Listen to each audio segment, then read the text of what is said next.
Welcome, everybody.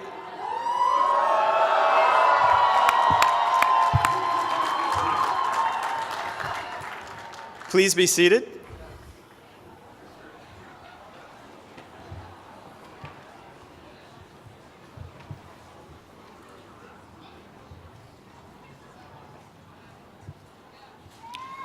Distinguished faculty and staff, proud family and friends, and honored guests, thank you for joining us here at Columbia University as we confer degrees upon SIPA's wonderful class of 2017.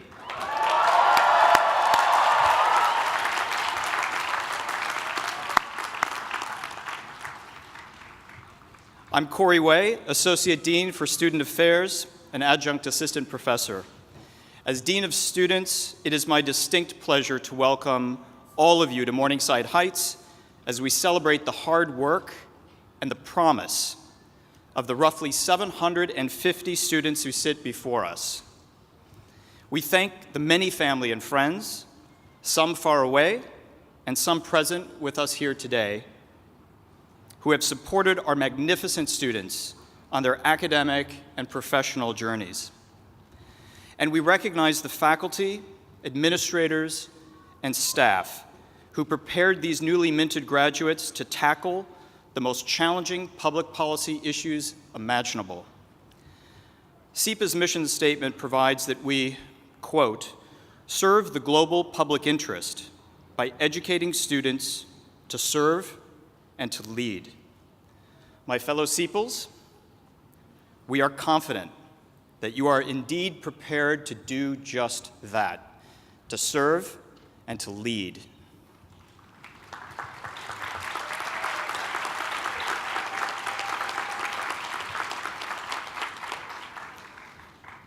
As you leave Columbia, we know that you will apply what you have learned here to make your communities, your countries, and your world better places. We also hope that you stay in touch with us here at SIPA. You are, and always will be, part of our SIPA family, and we hope that you will visit us often and allow us to celebrate your ongoing achievements. Now it is my privilege to introduce our Dean, Merit Janow. Dean Janow is a lawyer and former trade negotiator and appellate judge. She is a globally renowned expert in international trade and investment. Since becoming dean, she has enhanced all aspects of the school, from academic offerings to the overall student experience. She has pursued innovative programming and significantly increased student financial aid. And equally important, this past year, she led the university's celebration of SIPA's 70th anniversary. Please join me in welcoming our Dean, Merit Janow.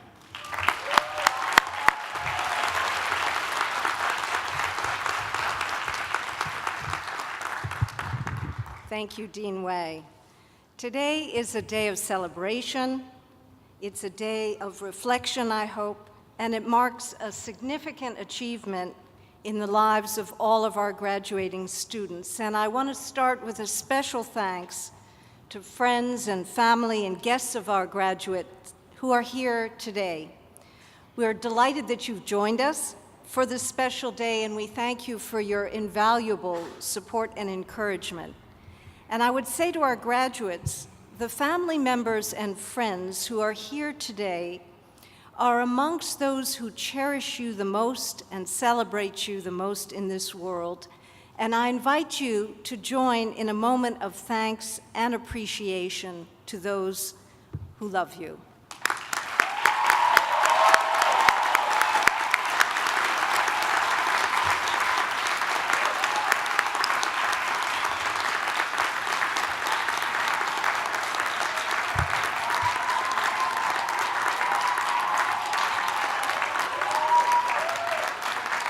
Thank you. I would also like to acknowledge and welcome the members of the SIPA faculty who are with us today, as well as trustees, who we all greatly admire. But most of all, we're here to congratulate the class of 2017. And I would say today marks the culmination of a journey that began long before you set foot on this campus. And I think it began with the realization that you are intensely interested in the world around you and wanted to further develop the capacity to make a positive difference in the world. And each of you has a profound commitment, I believe, in knowing many of you, to effective governance, to just societies, to learning and contributing to society, to analyzing and solving problems. And I know that you will take those passions into the world as others before you at SIPA have done for 70 years in many different fields, in the private sector, public sector, nonprofit, and indeed around the world. And you came to SIPA, the most global school of public policy, to develop the skills and knowledge to undertake serious and difficult work. And I believe in the time that you've been with us, you've learned from world-renowned faculty how to bring even more analytical rigor and integrity to the study of complex public policy challenge. I hope that we have offered you both foundational knowledge in areas that are critical to the functioning of our society and economy, be it in international finance or economic and political development, international security, human rights, energy and the environment, urban and social policies, of course, combined with the study of all regions of the world. And you have acquired, both through field work and capstones and internships, as well as through friendships, relationships and insights that will follow you throughout your career and your lives, wherever the Columbia degree may take you. And I think you've strengthened your ability to undertake rigorous analysis, collaborate to solve problems, engage in civil discourse. You have been part of searching conversations at SIPA about diversity and the importance of tolerance and respect. SIPA faculty and programs are aimed at equipping you to work with individuals and institutions to assist those in need, to understand both the importance as well as the limitations of institutions, whether at home or multilateral, and the power of individuals, governments, and the private and non-public sectors to achieve outcomes that benefit humanity. And as you prepare to depart this great university in the city of New York, I think a university that is truly committed to be a center of global learning and engagement, it's natural to ask, are you entering a world that is on a positive trajectory, or one that is more perilous and unstable with new sources of risk and uncertainty? And it seems to me that both of those dimensions are accentuated in this moment. On the one hand, technology has allowed us to be more connected than ever before. Scientific capacity is allowing us to solve problems once thought well beyond our reach. And yet, on the other, some post-war institutions are at best under strain or are coming apart, and national boundaries are being reasserted. Regional tensions are on the rise. These are but a few of the problems and issues that we study and work on at SIPA. And it only makes me feel that our mission and our focus have become only more relevant and pressing in the world today. I believe you leave SIPA equipped to address the realities that the next world order will bring. We have confidence in your ability to meet those challenges, to improve lives and livelihoods, to champion important causes, and to achieve great things in the world. So I hope that you leave here optimistic, because you are remarkable and the world needs you badly.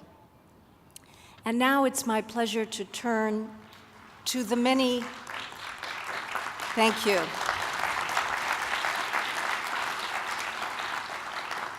We have a few traditions at SIPA that it's my pleasure as Dean to share with you. We begin our commencement with acknowledging some of SIPA's most distinguished awards during this academic year.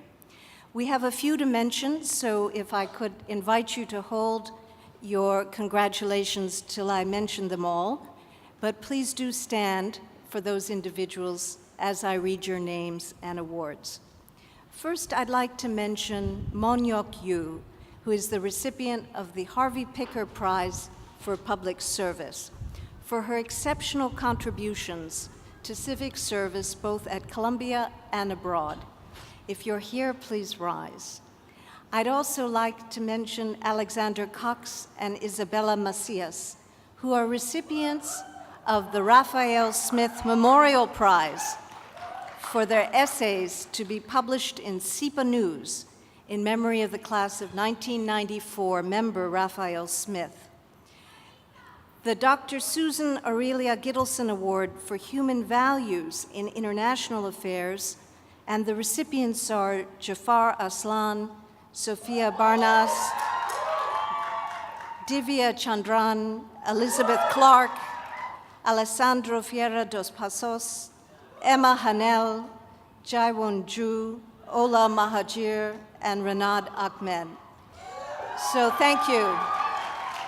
So this is for their workshop project, Examining Barriers of Workforce Integration for Syrian Refugees in Jordan. Congratulations.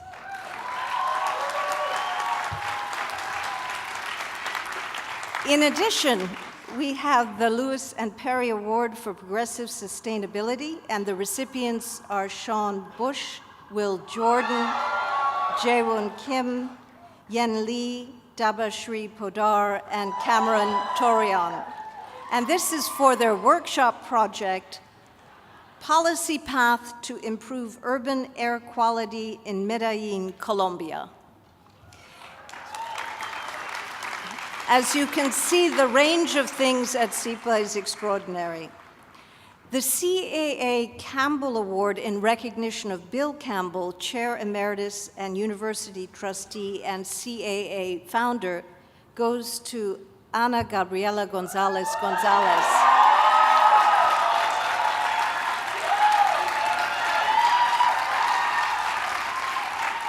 For her many contributions to student life and service, as a dedicated student leader, really distinguished by a spirit of collaboration and partnership with fellow students, faculty, and staff. Please join me in applause for all of these prize recipients.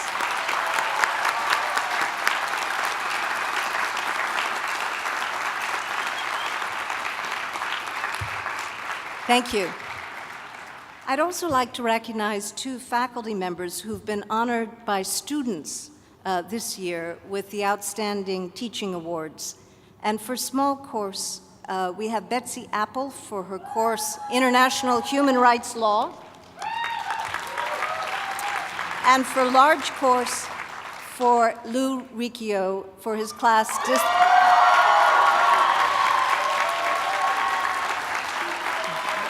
Decision Models and Management. Thank you both. It's now my enormous pleasure to introduce our graduation speaker. When we informally polled our graduating class on who they would like as a graduating speaker, the name David Miliband was met with resounding enthusiasm. And I think this was the case for a number of reasons. Few individuals combine his depth of experience as a public servant and as a leader of one of the most significant humanitarian relief organizations in the world. He's someone who has demonstrated throughout his career and across a variety of contexts an unwavering commitment to address serious challenges in areas that matter to our students: human rights, the environment, foreign policy, migration and refugees, and other areas. His skill as an orator and advocate for important causes is deeply inspiring. David Miliband currently serves as President and CEO of the International Rescue Committee, an organization committed to responding to the world's most troubling humanitarian crises and helping people whose lives have been shattered by conflict and disaster to survive and recover. And as President and CEO, he oversees the agency's humanitarian relief operations in more than 40 war-affected countries and its refugee resettlement and assistance programs in 26 U.S. cities. And under his leadership, the IRC has expanded its ability to rapidly respond to humanitarian crises. Indeed, in 2016 alone, more than 26 million people benefited from IRC programs and those of its partner organizations in areas such as primary and reproductive health, vaccinations, access to clean drinking water and sanitation, schooling and education, job training, and many other skills. From 2007 to 2010, he served as the 74th Foreign Secretary of the United Kingdom. In 2006, as Secretary of State for the Environment. He was Member of Parliament from 2001 to 2013. He was co-chair of the Global Oceans Commission from 2012 to 2016. He's a graduate of Oxford University with first-class honors in philosophy, politics, and economics, and a master's degree in political science from the Massachusetts Institute of Technology. His enormous accomplishments have earned him the reputation in the words of one former American president as one of the ablest, most creative public servants of our time, and as an effective and passionate advocate for the world's uprooted and poor people. We're honored to have him deliver the graduation address to the class of 2017. Please join me in an enthusiastic welcome to the Right Honorable David Miliband.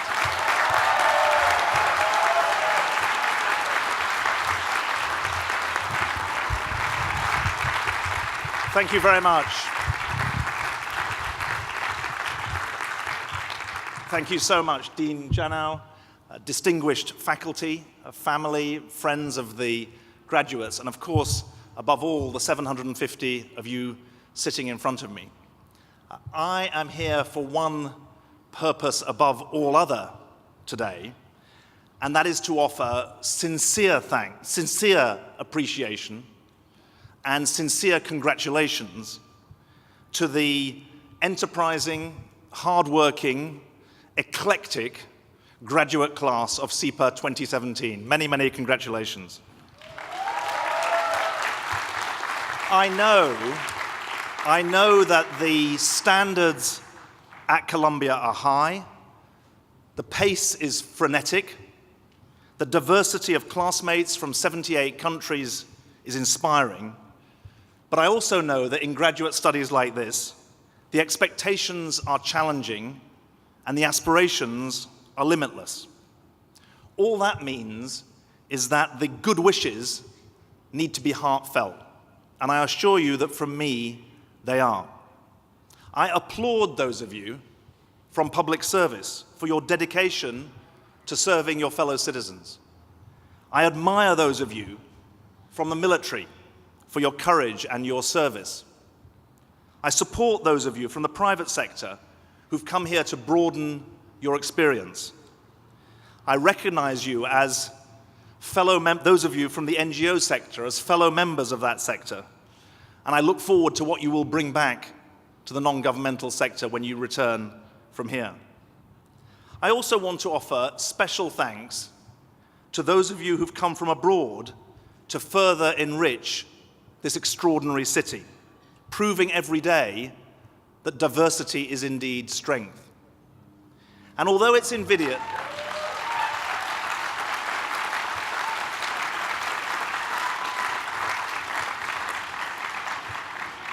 I have to say, the sight of the flags waved as we came in is one of the most inspiring things I've ever seen at any graduation ceremony. Really fantastic.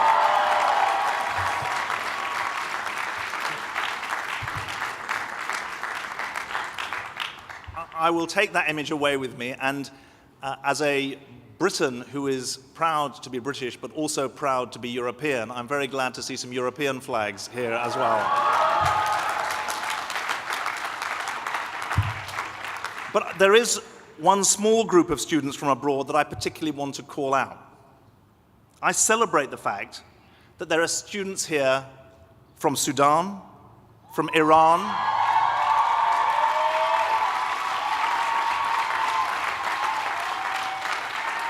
from Sudan, from Iran, from Syria,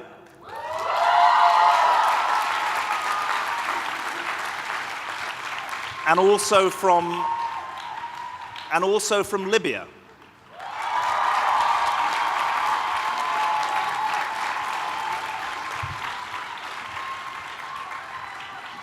Clearly, your fellow students have made you welcome, but the university has made you welcome here too. And your presence here today defies the idea that America needs a travel ban to protect itself from you. You're contributors for this city, not a threat to it.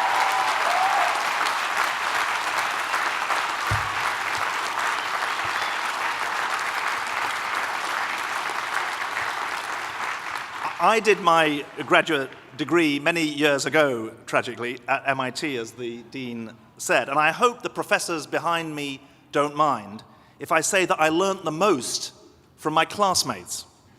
We dispersed into academia, government, business, politics. Today, the people I met still matter to me and still guide me, so I hope that you find time to thank each other today, as well as thanking your families and your professors. When the dean asked me to come and speak to you, I was genuinely honored to be asked. And sometimes you make a speech just because you're honored. But in this case, I actually wanted to speak to you at this time for a particular reason. There is a fight on for the shape of our global community. And you and your learning and your networks and your aspirations need to be a part of that. You need to be leading it. Just think of this. The 2 years since you started your courses have seen massive change in the global political landscape. Graduating with a degree from a school with the word international in the title suddenly seems, in some quarters, countercultural. The word globalist has, in a quite chilling way, in some quarters become a term of abuse. I'm sorry to be blunt, but the times are urgent. This fight is not traditional left versus right, although issues of inequality are part of it. It's not West versus rest, even though geopolitics is relevant. It's not even strong versus weak, although there are some surprising alliances. It's a fight for open societies versus closed, multilateral cooperation over unilateral grandstanding, the benefits of pluralism over the tyranny of groupthink, and the enduring importance of universal values over those who would slice and dice populations and religions in a fake and faulty attempt to create a clash of civilizations. We're better than that. I think you're better than that. To me, this is a struggle for values and insights and institutions, some of which you've studied, that imperfectly uphold the best of human nature in the face of impulses and arguments that humor the worst in human nature. One of my great political heroes was Willy Brandt. He was mayor of Berlin at the time that the Berlin Wall was built. He became Chancellor of Germany, and he wrote this in his memoirs, and I hope you find it relevant today. Walls in people's minds are sometimes more durable than walls made of concrete blocks. I think that's a very powerful sentiment. And it's a challenge that we face today. I see it every day in the work that I do, running a humanitarian charity, working, as the Dean said, in 30 or 40 war-torn countries around the world and supporting refugees here in the United States. Refugees are caught in a vice. They're running from civil wars, which you'll know are more numerous, more brutal, and more extended than ever before. And they face increasingly hostile conditions when they flee, as international aid is increasingly inadequate and options for asylum harder to access. Let me tell you what I think the International Rescue Committee has learned over the 85 years since Albert Einstein created the IRC in 1933 here in New York. We've learned that when countries are confident, they are open to the world, they're engaged with the world, they help the most vulnerable beyond their shores, out of humanity and a sense of responsibility, but also a recognition that self-interest is involved in helping others.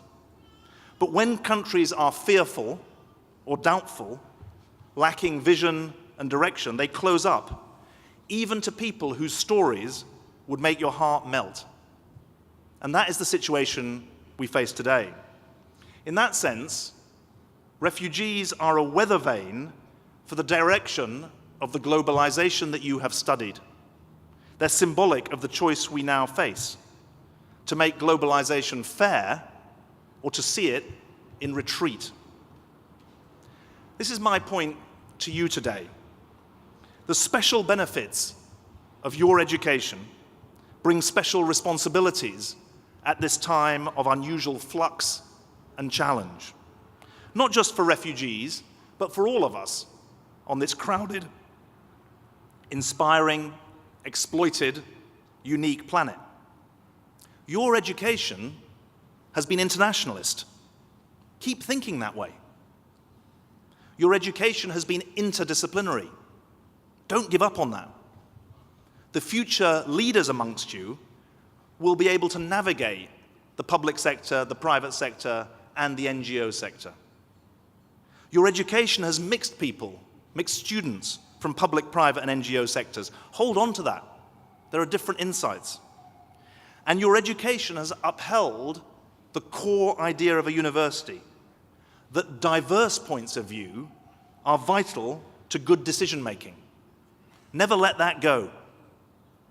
Don't think that the people who agree with you are necessarily right, because sometimes all of us are wrong. It's worth listening to other points of view.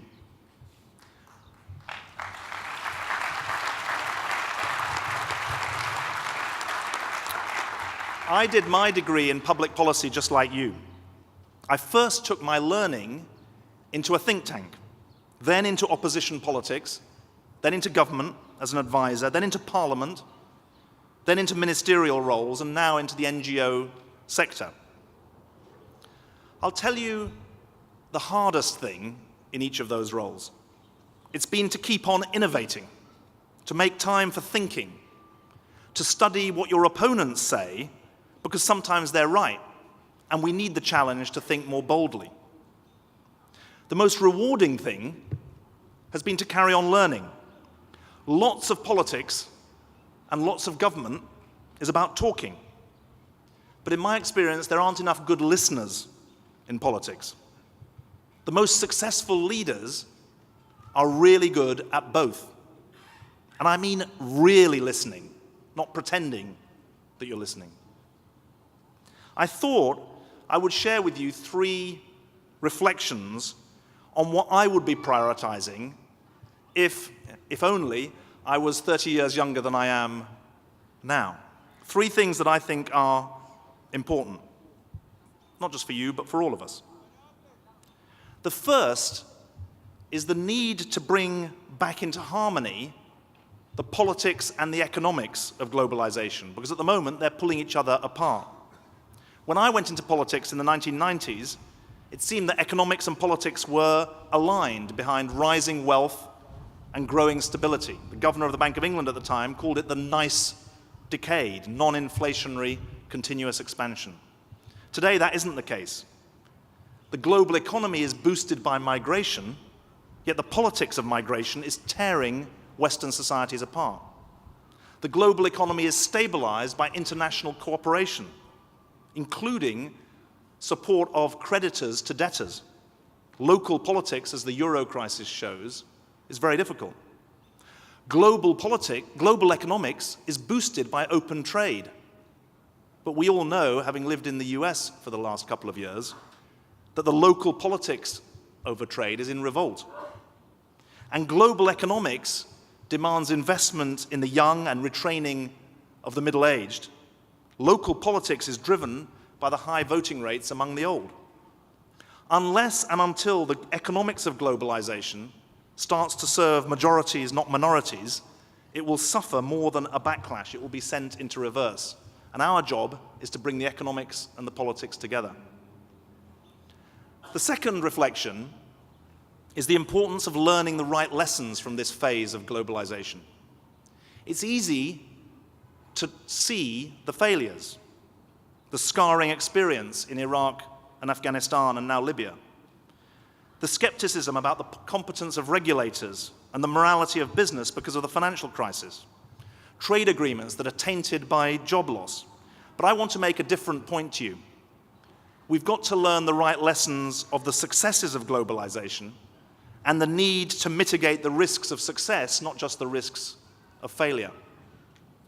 75, 80 years ago, the post-Second World War order set out to expand global markets. And those of you who've come from some countries that I see in front of me have good reason to testify how phenomenally successful that process has been. Global GDP has grown 50 times since 1960. But the result is a major shift in the balance of economic and political power with no plan for how to manage that new balance of power. We have to learn the lesson of that success. The post-war order set out to create a more interconnected world. Again, it succeeded beyond wildest dreams. But now, when we are inextricably linked in security, health, economics, we face the reality that global systems are more and more vulnerable to shocks from weak links in the chain, whether banking systems that are not sustainable, airport security systems that are not strong, or public health systems that don't work. A connected world is more vulnerable to those shocks. And finally, the post-war order set out to empower individuals through education and technology. Again, wild success, over 3 billion people using the internet today.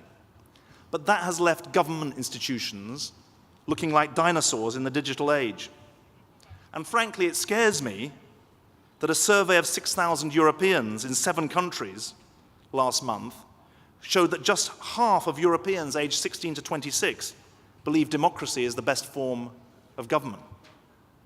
At each stage, the global order has sown the seeds of its own crisis without the stabilizing force of social justice and effective management. Those are the challenges that need to be addressed today. And so my third reflection is on the importance of bringing values back into the debate about our shared future. I like policy.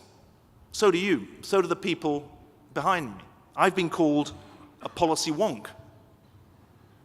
But policy without values is barren, just as values without policy lack any impact. The truth is, we need to decide what kind of society we want to be, what kind of humanity we want to be, and then find the policies to deliver it, rather than the other way around. Just think of the values that have defined your education here. The equal worth of each of you. As you went about your daily learning, there weren't special privileges. Help for one was available to all. Pluralism, the celebration and promotion of diverse views, the essence to me of a stable society. Mutual respect. The core of a university says research and thought advance knowledge, that knowledge should be transmitted from one generation to the next, and that facts are different from opinions. A very famous senator, late now deceased senator from this state, once said, "You're entitled to your own opinions, but you're not entitled to your own facts." You have learned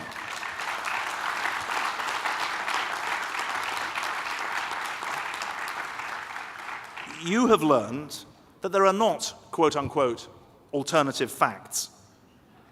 There are alternative opinions. We need to fight that distinction remains. And finally, you've also had at the heart of your education internationalism, not renouncing your patriotism, not putting away your flags or your identity, but refusing to believe that because you wave the flag of your own country, you need to decry or hate nationalities, people from other countries, people of other nationalities. You will have been taught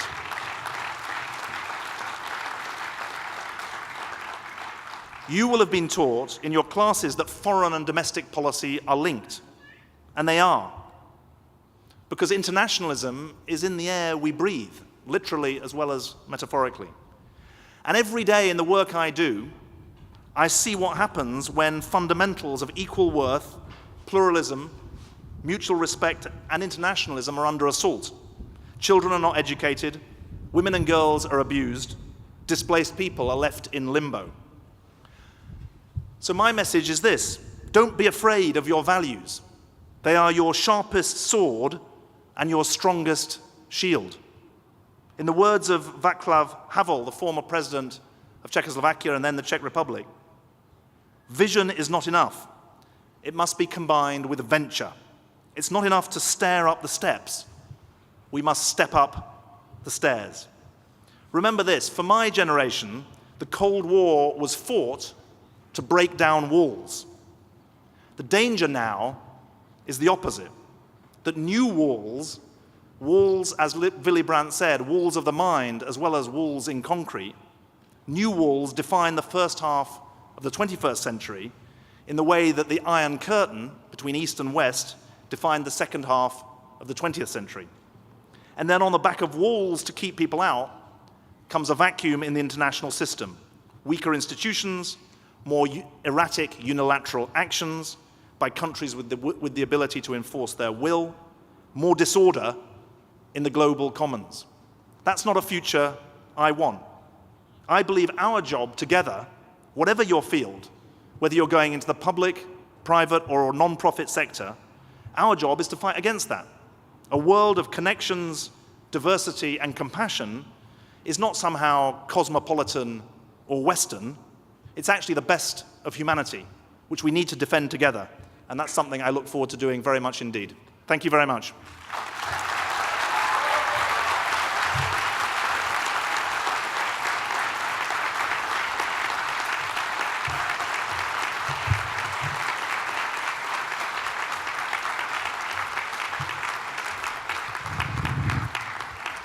Thank you very much, David Miliband, for those very inspiring and important remarks. I'd like to now welcome Kirsten Imohisen, who is the new chair of the SIPA Alumni Association, to share a few words with us. Kirsten, thank you.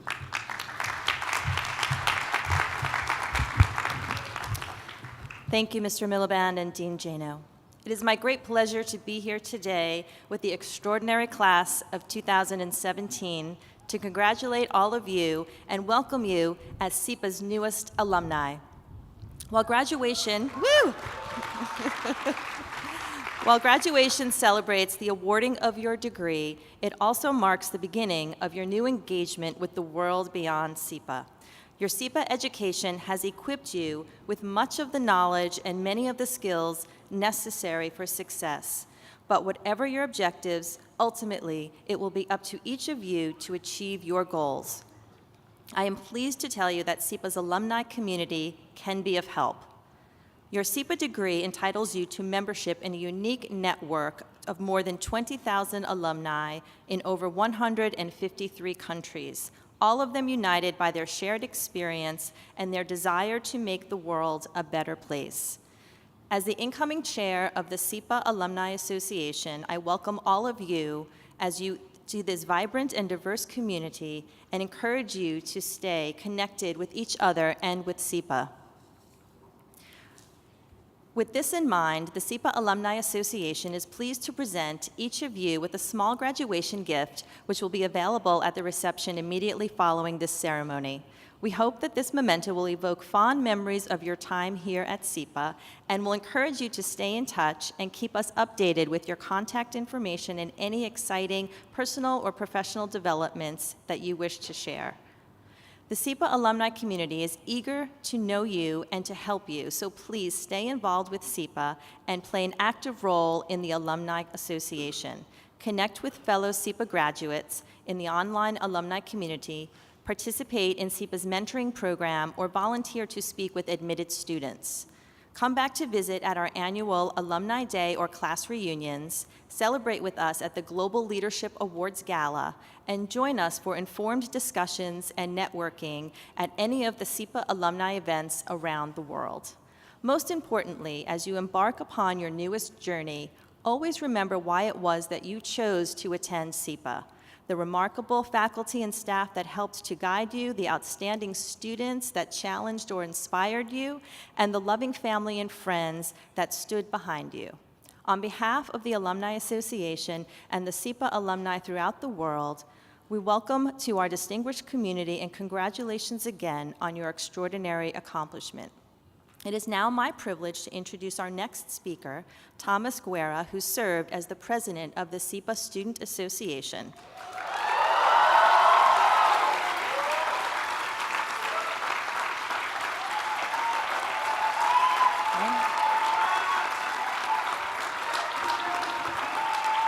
Thomas graduates today with a Master of Public Administration degree and a concentration in urban and social policy. He now plans to continue his career in the field of community development in his hometown of San Antonio, Texas. Please join me now in welcoming Thomas to the podium and to SIPA's alumni community. Thank you.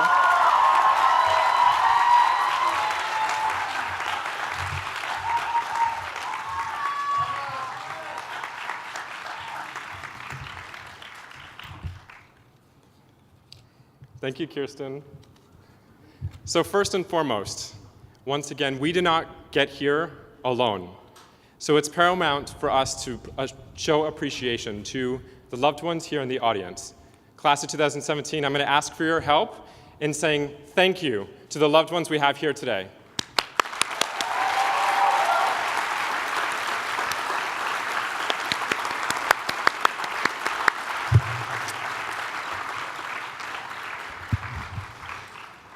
To you, loved ones with us today, allow me to shed some light on our experience.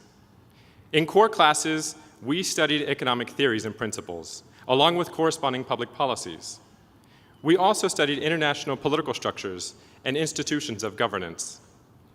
For many of us, the content started to become real when students from over 70 countries shared their stories. With each story, we were transported to that point in time and envisioned how our lives would have been different. We leave SIPA today as new, vibrant constellations of those shared experiences.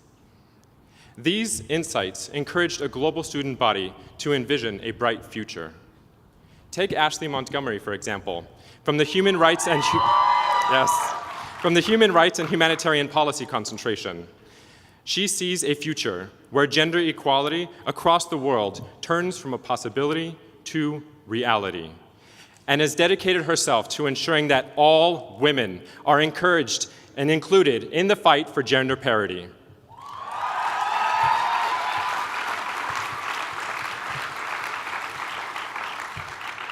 Take Daniel Bethina Lopez from the Economic and Political Development concentration.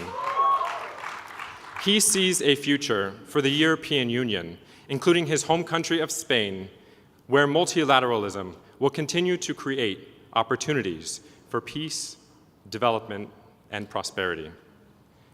As we all look to the challenges ahead, we might need to rely, As we all look to the challenges ahead, we might need to rely even more heavily on our sources of inspiration, be it family, friends, faith, or in true SIPA style, our drive to tackle injustices. Now, I've been told that leaning on others is evidence of weakness. But I challenge that because SIPA students aspire to dreams that are too large to bear alone.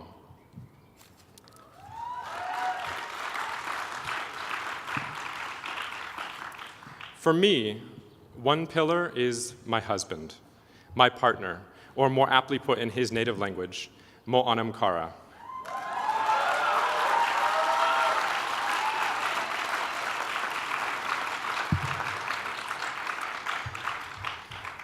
Another is my community, represented here today by my grandma, grandpa, mom, dad, brother, and a constant source of inspiration in my life, my friend Sarah McAnini. Look how far we've come. I'm also driven by my life's calling to disrupt the intergenerational cycle of poverty. As a minority and first-generation college and now graduate student, it really took a village and perseverance to be able to stand here today. What society doesn't talk, thank you.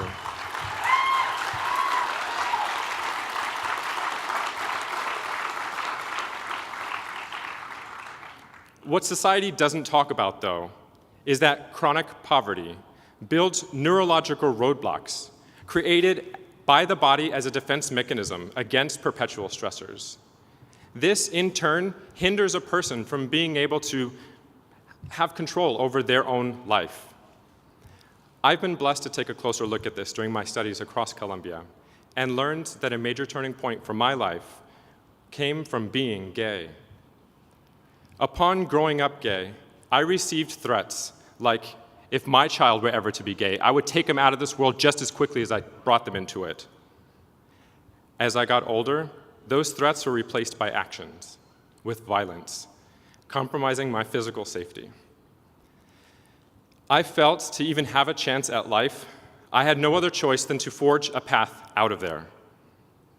My desperation at such a young age to envision a different future, and then identify the obstacles in the way and strategies on how to overcome them, that was a blessing in disguise. That learned skill was quintessential to deconstructing the cognitive barriers developed by poverty and to making it here today. Such insights I've already started using to help dismantle other systemic oppressions, from institutions, policies, and even collective norms that we ourselves perpetuate. Much credit goes to Professor Fuchs and my USP, the Urban and Social Policy concentration.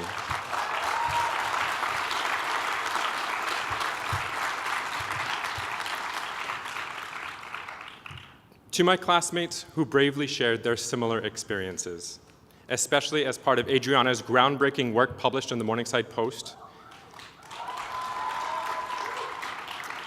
I thank you. Your strength is another source of inspiration. Class of 2017, as we are out in the world, remember, leaning on others is not necessarily a sign of weakness. As Vipul Nanda from the International and Security Policy concentration notes, such things as the Iran deal may not have happened if the two head negotiators had not gone through the same rigorous academic program. I close recommemorating the words from the wise Yuri, from Yuri on Ice. Aspire to dreams that are too large to bear alone. It's been an honor to serve you as your president. Now, congratulations, class of 2017.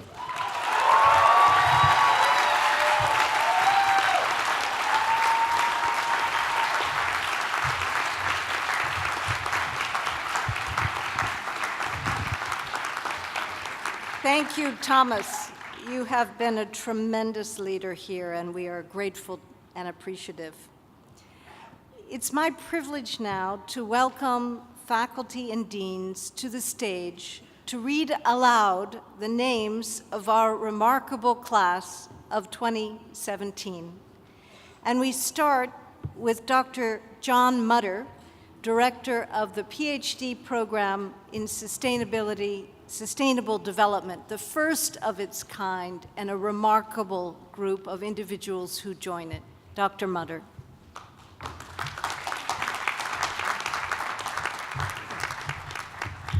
Thank you, Dean Jano. I'm very pleased to be able to introduce to you our 7 graduates for this year. I particularly want to thank the parents, the partners and pals of these people who are, I think, almost all here today. I thought what I might do, just to prove to you how excellent these people are, was to read all the requirements for the PhD in Sustainable Development. But in the interest of time, I won't do that. What I will do is I'll read their names, and the title of their dissertations. I'll read them in their names alphabetically ordered, which is not the way they appear in the program. But let me summarize. Every commencement speaker so far that was reported on in the New York Times, save one, noted the unique difficulties of our times, how fraught we are with falsehoods, how we seem to be diminishing in ever-shallowing dialogue the discussions of the future of the planet. What we need most is people who are consistent seekers of truth and wisdom, and Dean Jeno, I give you 7 of the most arduous, ardent seekers of truth and wisdom. The first is Kaylee Behrman Campbell, whose dissertation is titled Essays on Sustainable Transportation, Considering Multiple Modes and Land Use.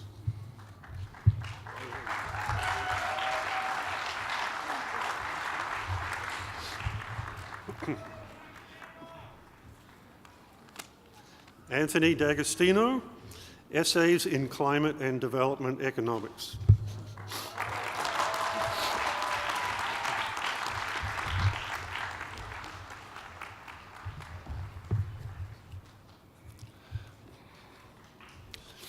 A.L. Frank, Economic Outcomes and Market Dynamics of Biodiversity Loss.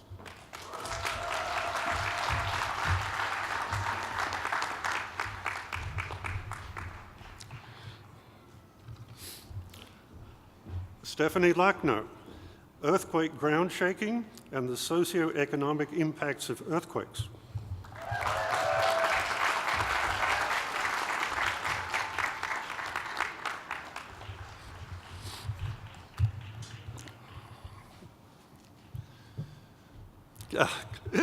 Kimberly Leigh Aramis, Here's the Catch, Fisheries and Fishery Management under Climate Variability.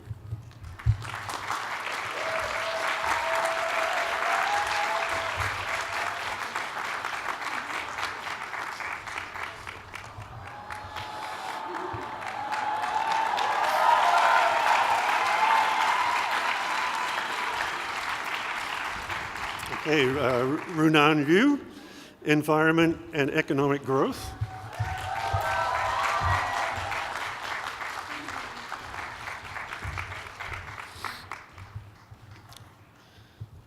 And finally, Stefan Matt, Essays on the Economics of Climate Change.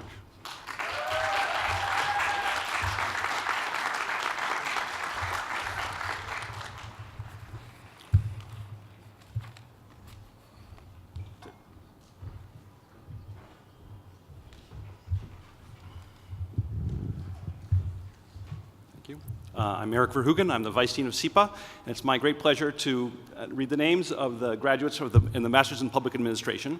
One of the charming aspects of SIPA is this is one of the most linguistically challenging tasks that could ever befall someone in my position. Wish me luck. Okay. Miguel Acosta.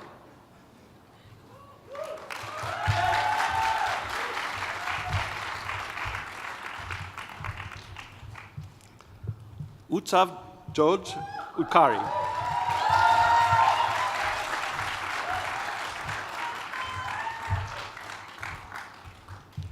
Sadia Afrin.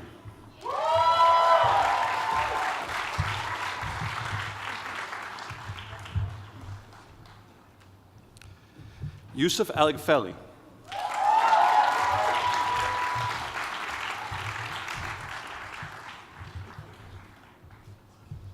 Daniel Andreev.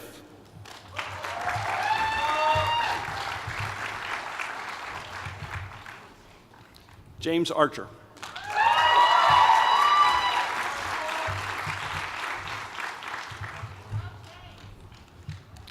Natasha Ardiani.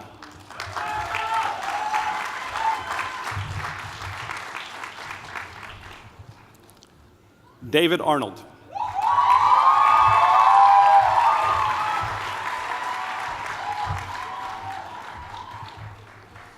Unushe Navid Ushraf.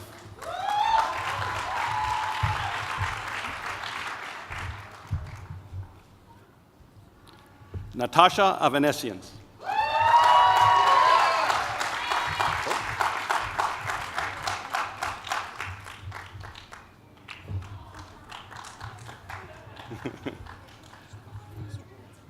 Surabhi Bajpai.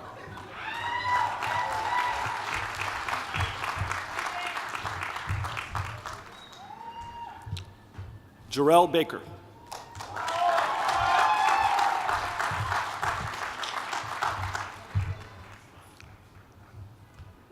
Bhavapriya Jyotimohan.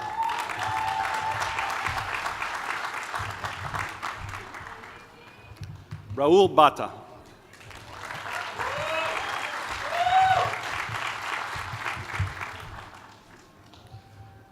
Mateo Bidoja.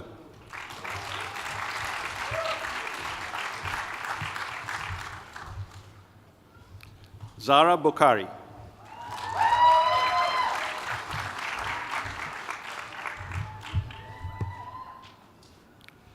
Ruchita Brajabasi.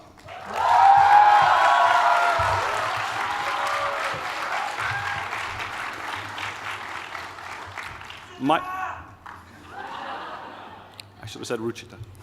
Michael Bryan.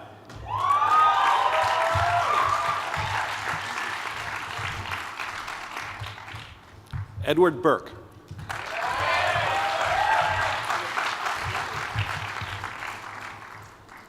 Jacqueline Burns Coven.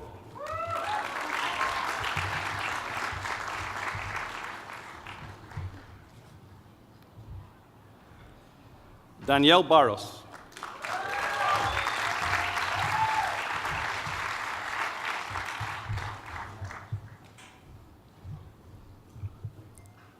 Tina Kai.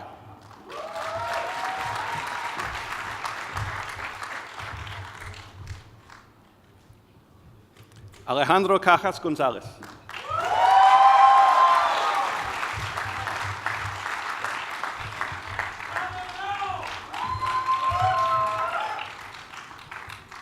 Deb Castro.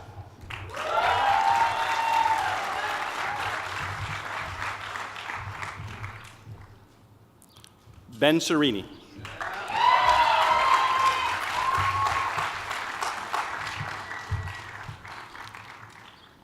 Chunfai Chan.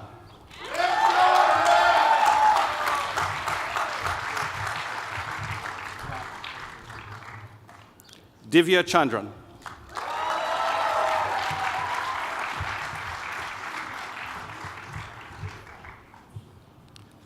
Tiffany Wei Tian Chang.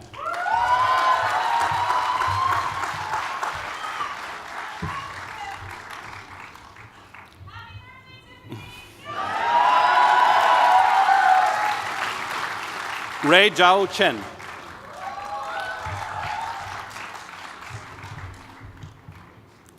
Hati Chen.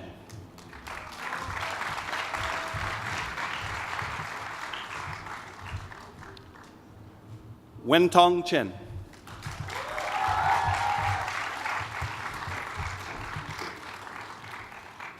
Kathy Yishin Chen. Natasha Cohen.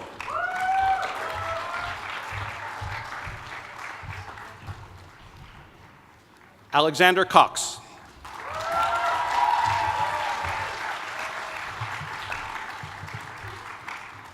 Angelica Creation Breña.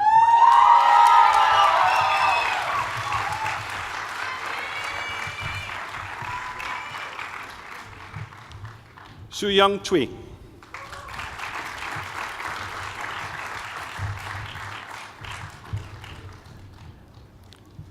Paul Cusack.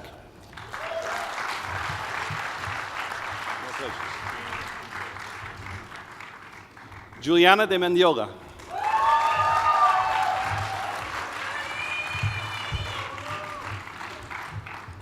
Julien Delemonte.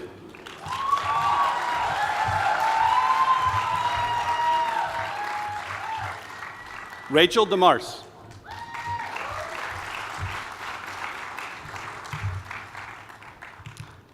Pragya Diwan.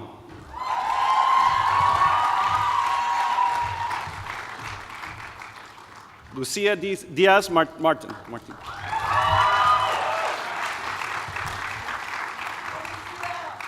Susan Din.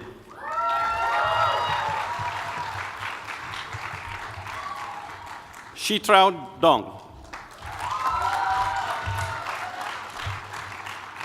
Nicholas Donias.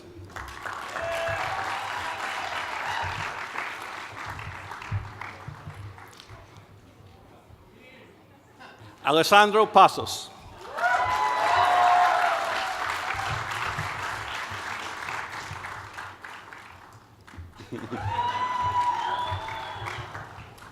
Okay. Jane Doherty.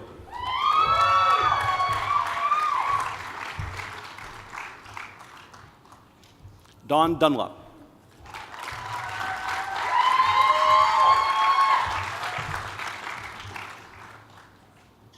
Ali Walid El Salmi.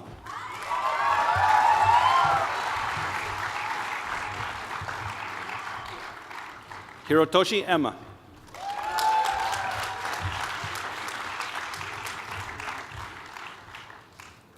Ernesto Enriquez.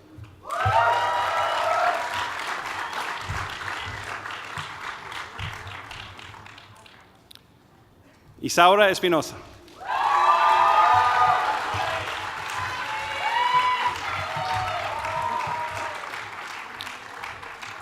Damian Fagan.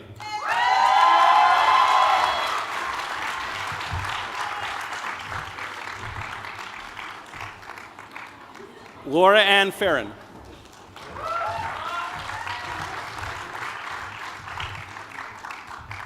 Ariana Fishman.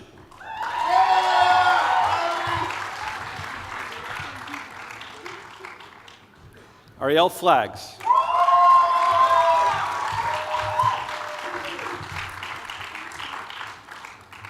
Scott Fry.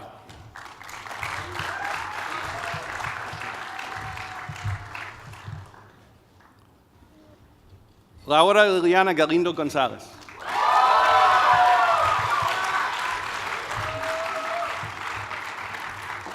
Sitian Gong. Oops, sorry. That was the order. Tushinzaya Gantulga.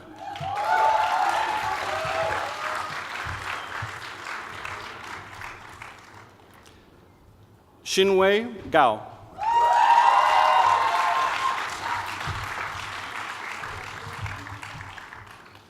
Juan Felipe Garcia Rodriguez.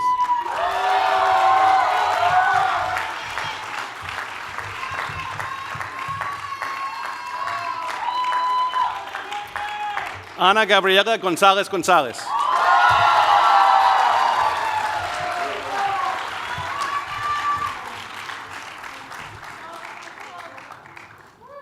Camille Gray.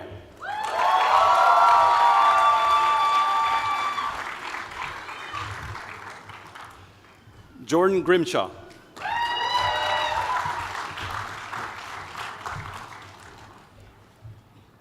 Thomas Craig Guerra.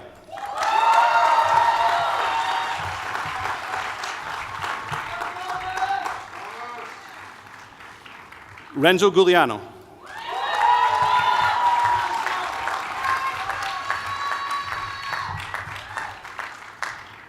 Yu Jia Guo.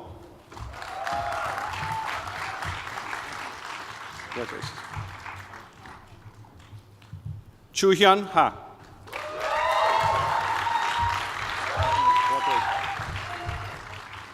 You want to take these one? Adnan Hajisada.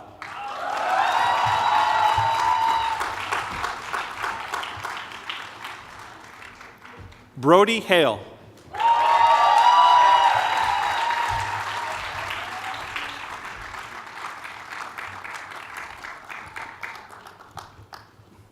Bhavya Simhamurthy.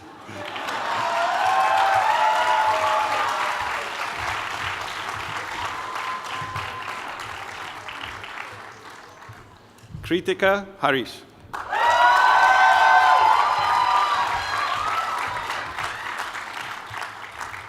Frederick Viting Herman.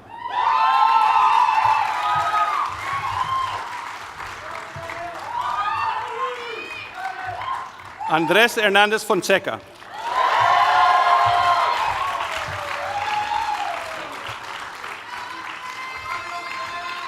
Sandra Herrera.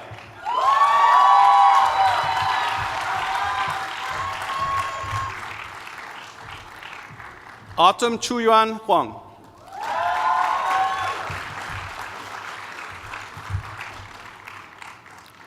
Sheng Huang.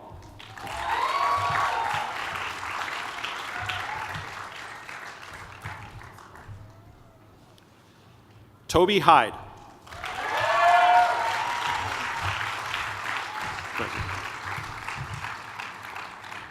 Muhammad Irmak.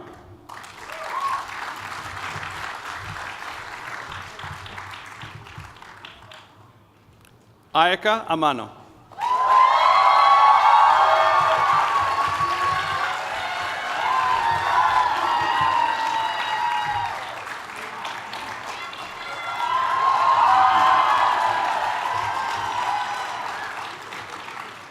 Mir Yahya Ismail.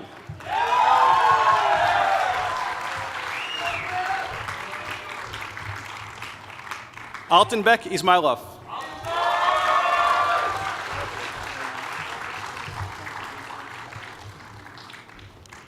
Fatin Jab.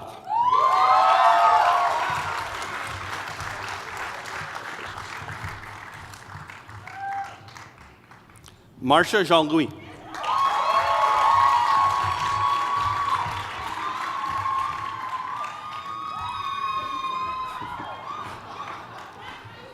Elizabeth Johnson.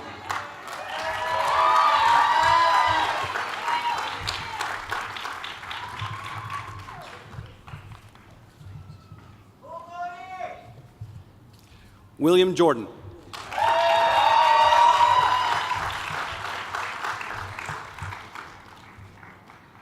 Saad Khalid.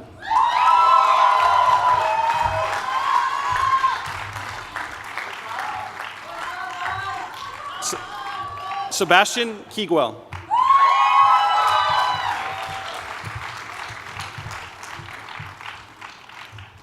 Daisuke Kikimoto.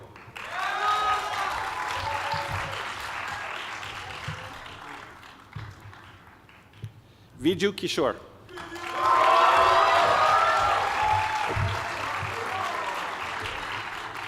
Yoshihisa Kita.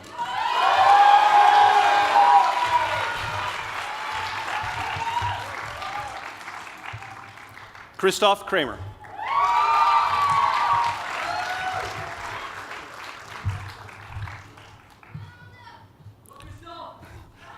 Radha Subhash Kulkarni.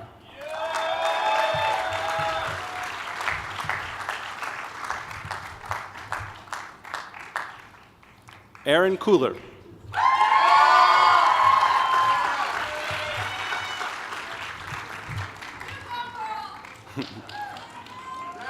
Tomohisa Kunisawa.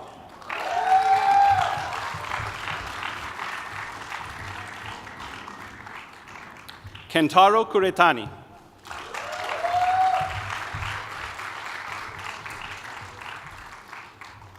Shin Lai.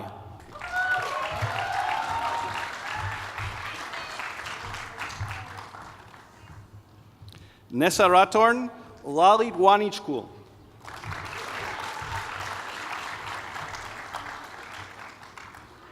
Mariana Leff.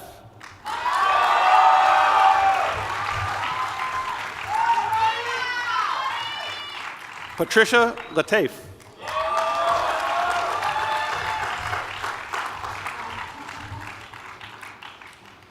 Chen Li.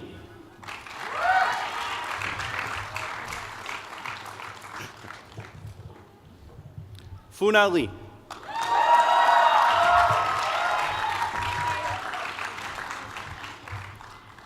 Yang Jenny Lee.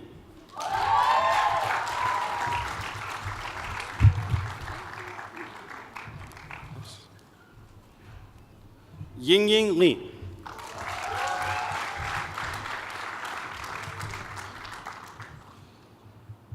Yunji Liang.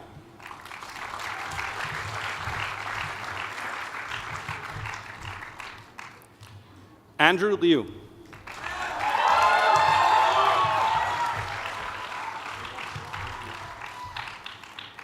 Fang Liu.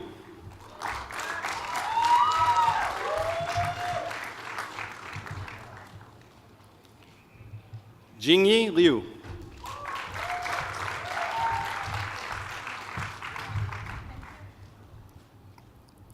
Mengting Liu.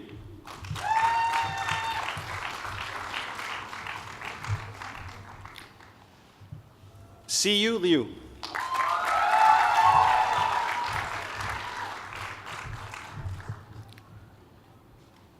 Xiao Liu.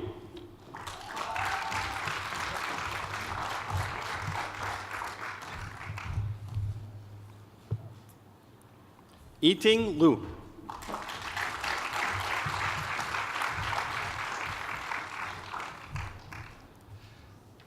Andrew Long Higgins.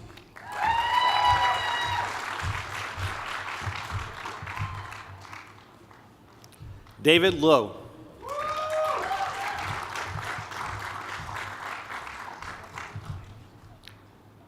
Weilu Luo.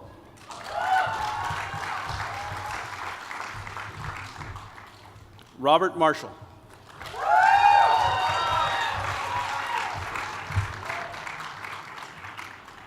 Jimena Mata Centeno.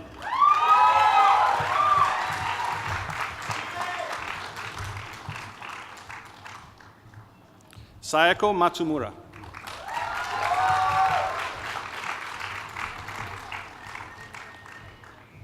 Zoriana Melesh.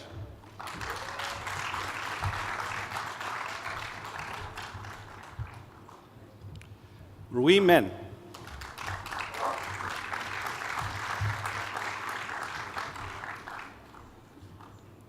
Colleen Metalitza.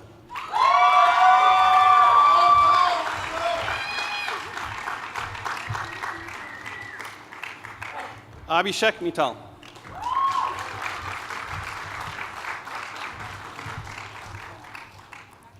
Catherine Mo.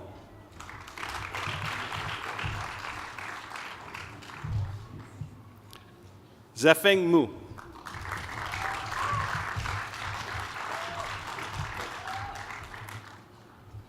Alice Mounier.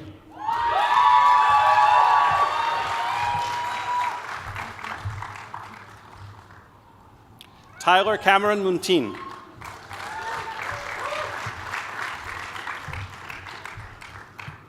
Muhammad Taimur Mustafa.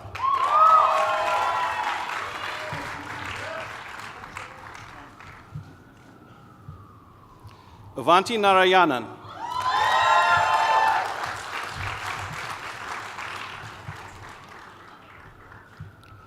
Aurelio Amaral.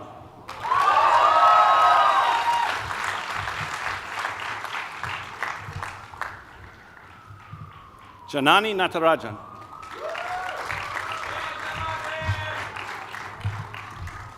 Charlotte Nerson.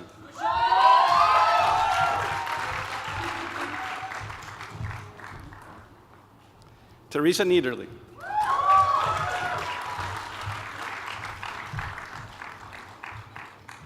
Matthew O'Brien.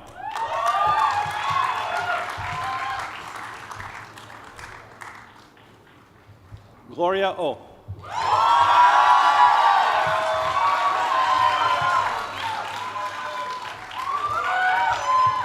Eliezer Olivares.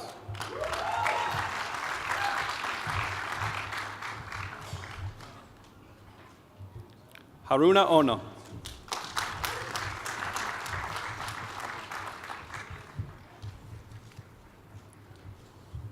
Tara Pandalai.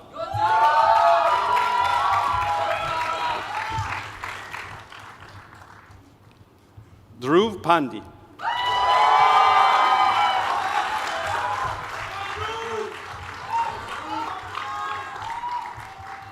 Priya Parikh.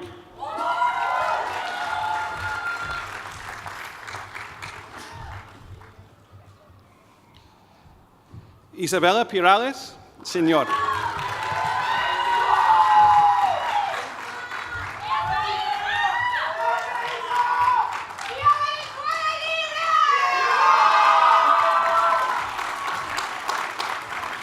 Stanislas Fanord.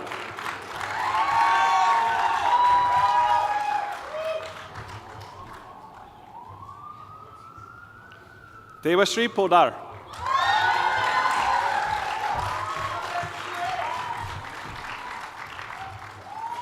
Serdar Polat.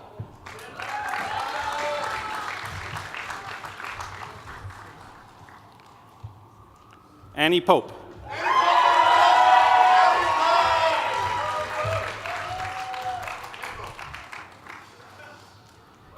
Gaurav Pradhan.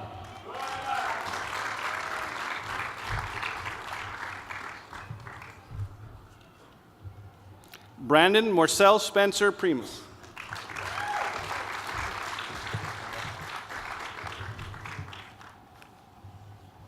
Chulan Ching.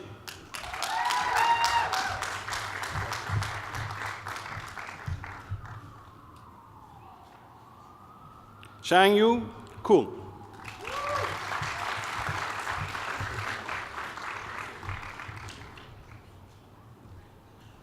Ruben Rahman.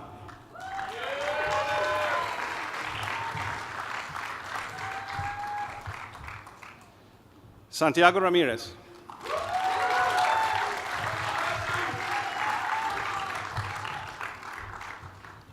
Isaac Rauch.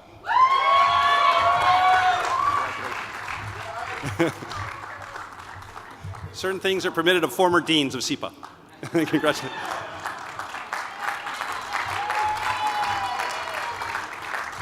Fatima Raza.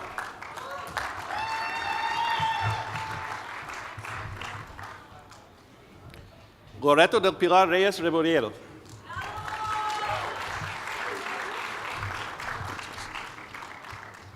Sofía Rivas.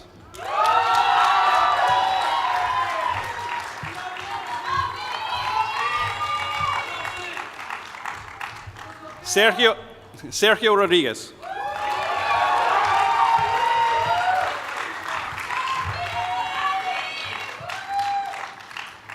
Tom Rollison.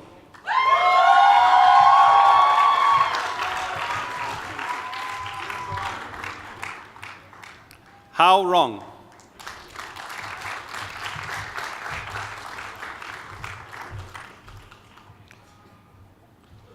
Aliyah Sagandikova.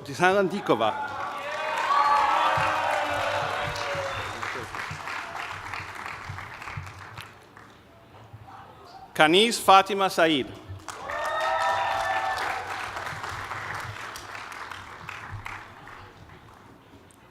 Indrani Sirkar.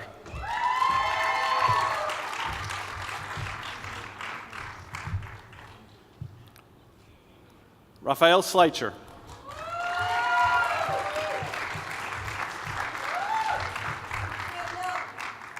Daniel Schnock.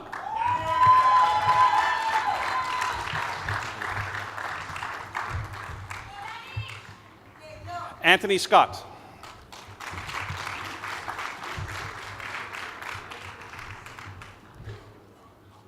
Lubna Shara.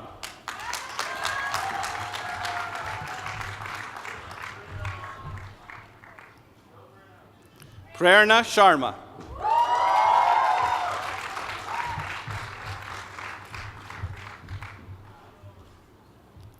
Eleanor Shi.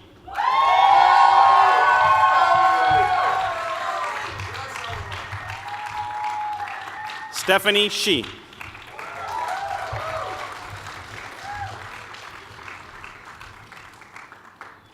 Weiming Shu.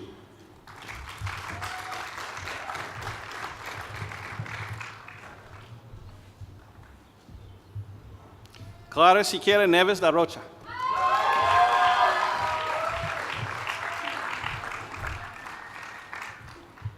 Eric Sohn.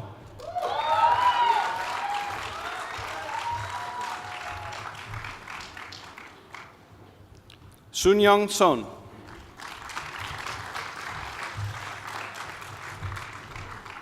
Hannah Song.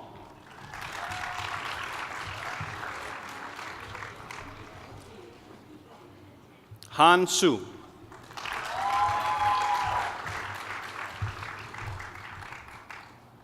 Maria Surilas.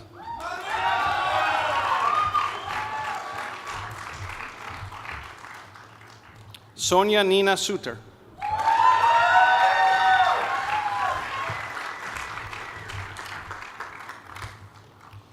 Meina Tadrishi.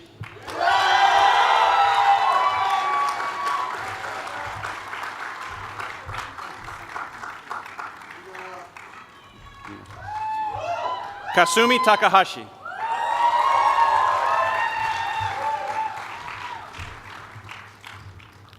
Felix Tan.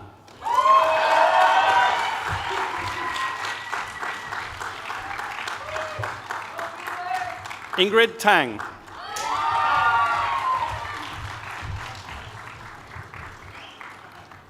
Yifei Tang.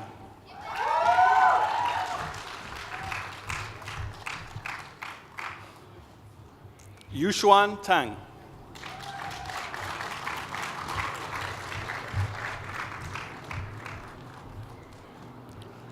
Sulman Tariq.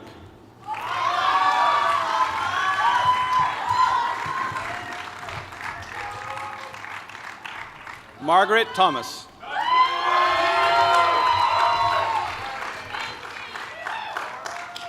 Michelle Maria Thomas.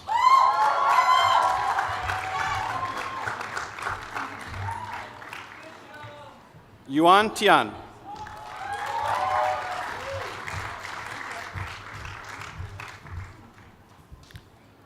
Lena Torres.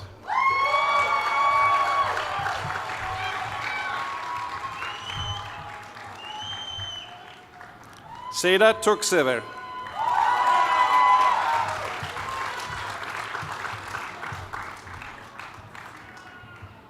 Daniela Urbina.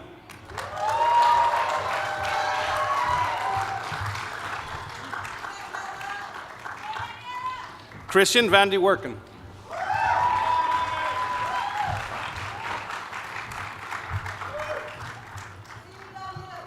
Sergio Verdugo Montenegro.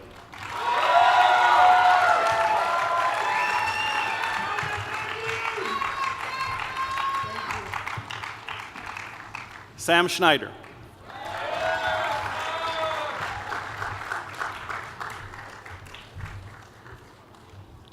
Gayatri Vijayaraghavan.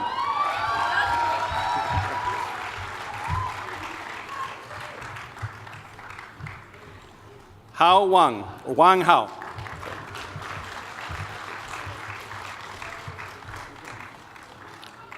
Mei Wang.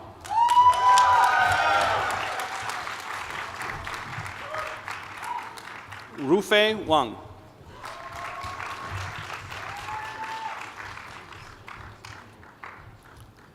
Han Young Wei.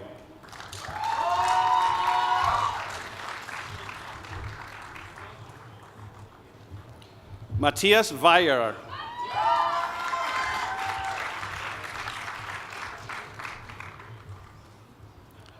Jamie Welch.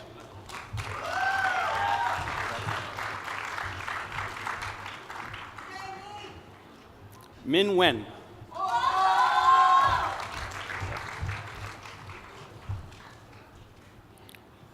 Christopher Kirk Westling.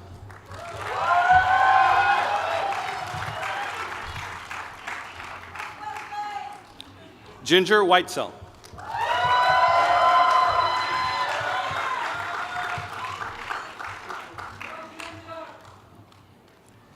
Yawen Wu.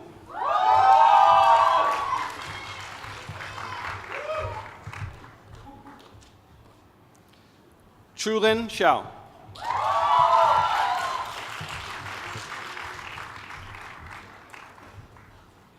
Shu Young.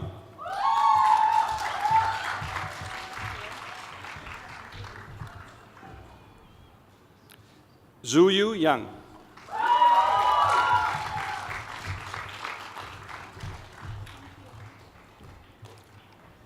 Yusuf Yavuz.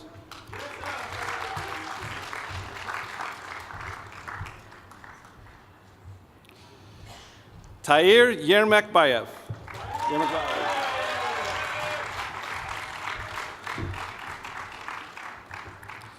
Pinar Yetkin Gokos.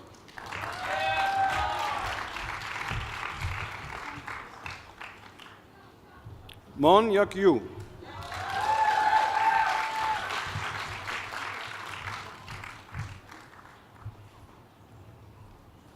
Jane Yu.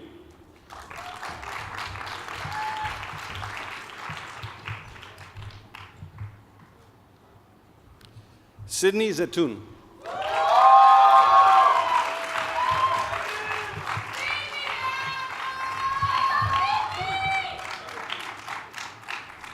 Ray Chung.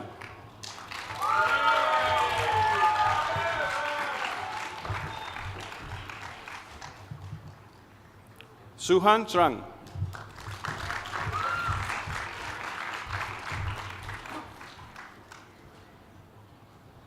Xuan Zhang.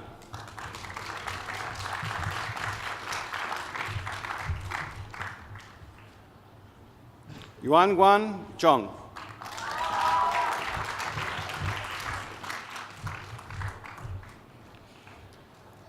Guang Yu Zhao.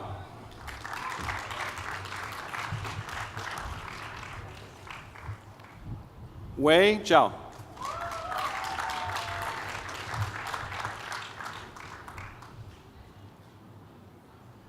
Yidai Zhao.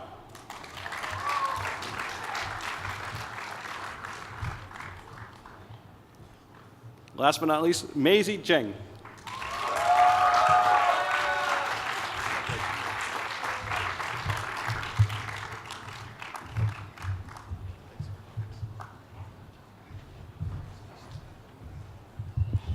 Good afternoon. My name is Bill Emick, and I'm the director of the Picker Center for Executive Education, and it is my great honor to introduce the 17th graduating class of the Executive Master's Program in Public Administration.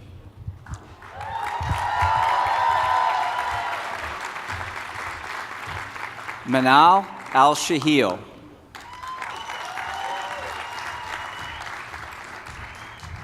Kamaria Braithwaite.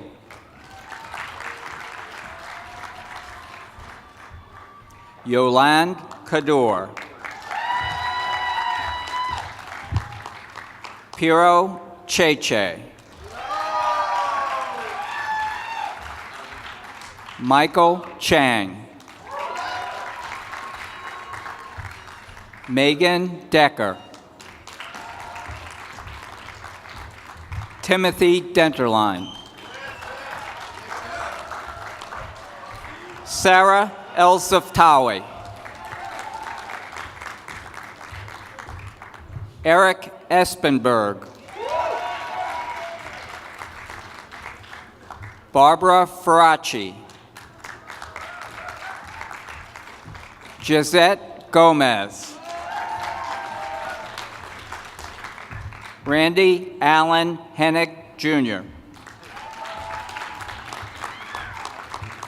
Ibrahim Hashim. Ajay Jolly. Kyung Jung. Angela Janji. Jialing Zhang. Eleonora Jane Rosenthorn Kahn. Mark Kim. Jean-Paul Laurent. Hyungji Lee. Pang Lei. Levin. Ying Li. Amber Liang.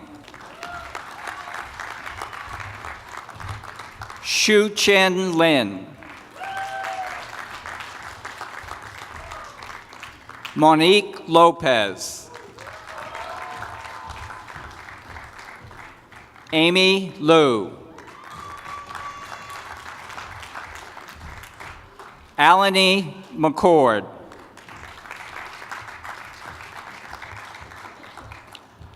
Byron Tyler Mako. Lorraine Martin.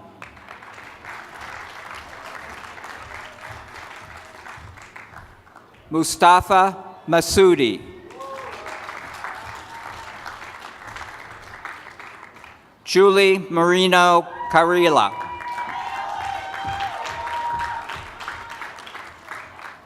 Delphine Malo.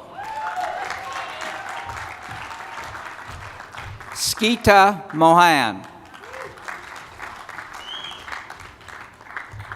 Diana Montsalав. Celine Montero. Cindy Amelie Moran. Micheluz Moran. Mawan Navid. Tomei Nicocelli. Prado Nieto.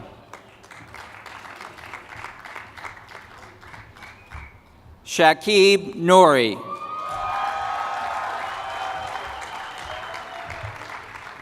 Gisele Paiva.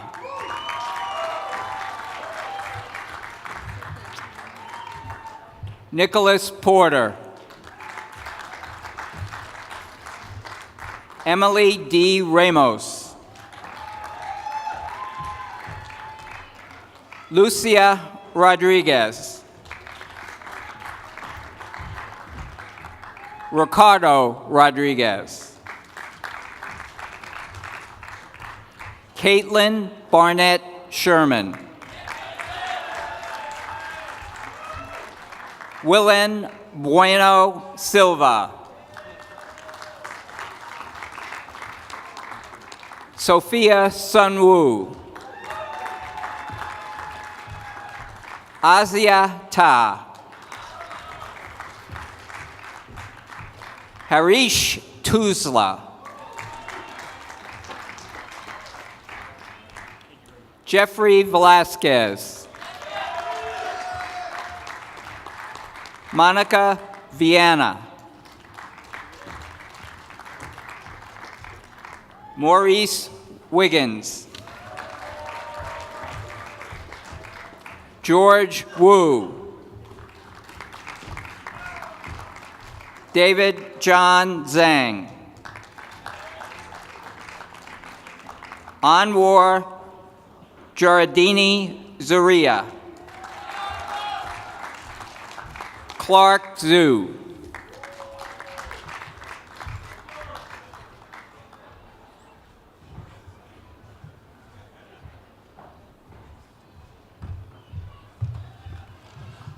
Good afternoon. I'm Glenn Denning. I'm the director of the MPA and Development Practice, and it's my pleasure to introduce our sensational 7th cohort, the MDP class of 2017. And I begin with Molly Adams.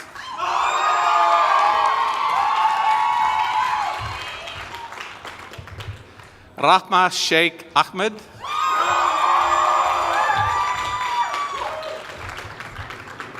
Paul Alex.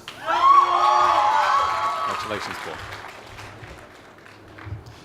Roger Nathaniel Ashby.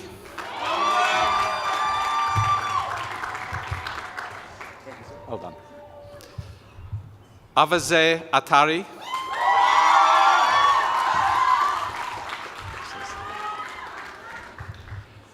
Henok Girma Begashore. Well done. Kiara Burkew.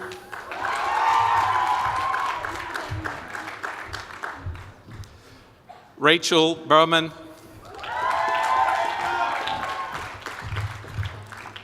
Roberto Bernal Lee.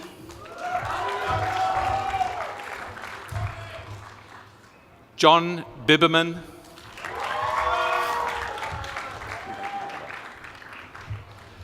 Mohammed Buxia.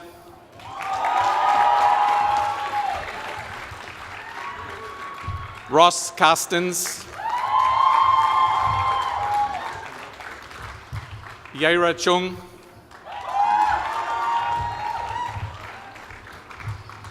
Dawit Dame.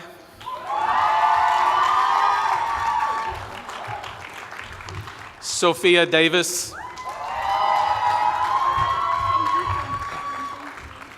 Francisca Gomez Cisterna.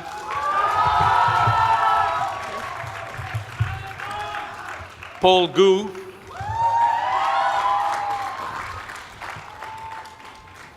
Keisha Herbert.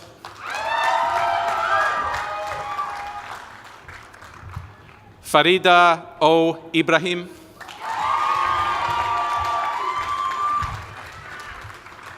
Maurice Ezekiel Jackson.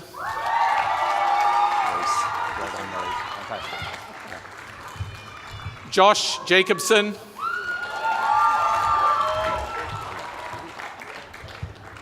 Feni Jayanti.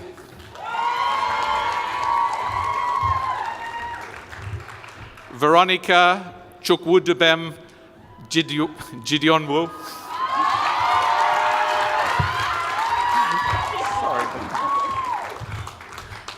David Joe.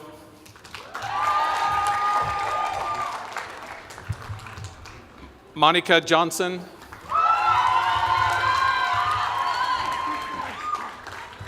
Morgan Johnson. Tricia Johnson.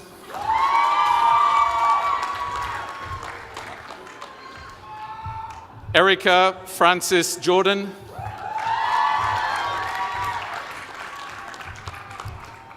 Heather Callahan.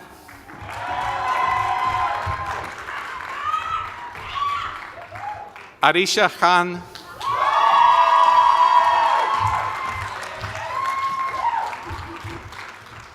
Julia King.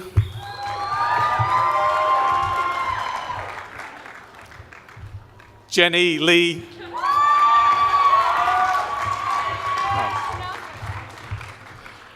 Caroline Logan.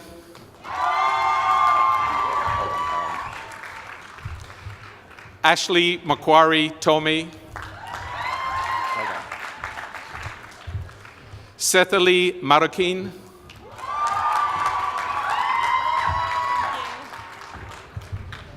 Jean Massey.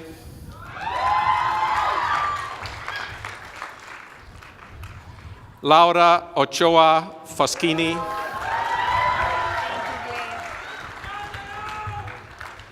Sama Osman.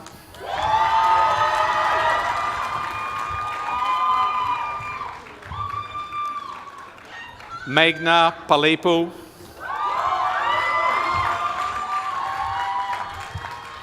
Christina Heidi Perez Gonzalez.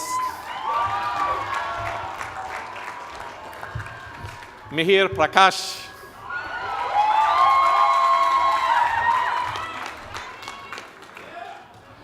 Chandani Punia.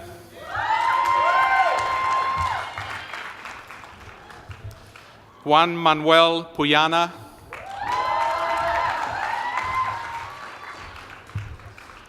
Kavi Ramburn.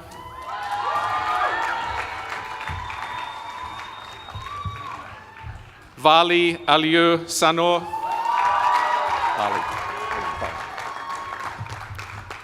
Alyssa Shoemaker.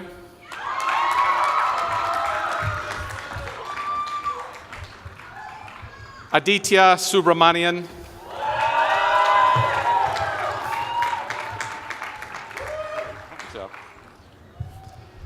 Elena Valerie Shaevsky.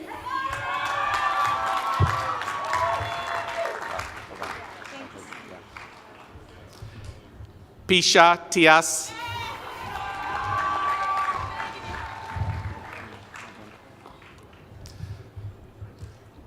Nicolas Toro Arboleda.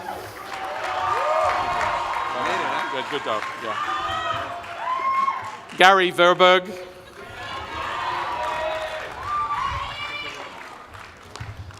Elena Vilela Tavares.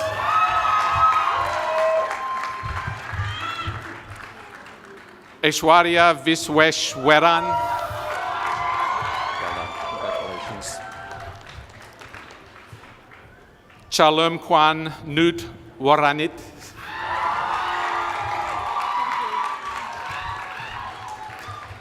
Yip Yingshin Yi.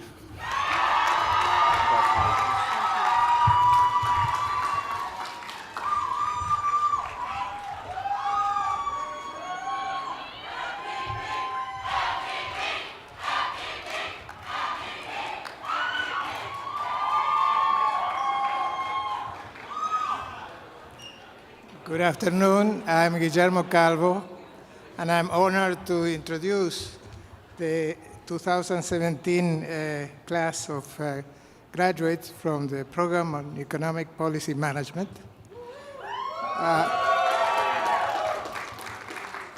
This is a group that you should know is about 50 students from about 26 different nationalities.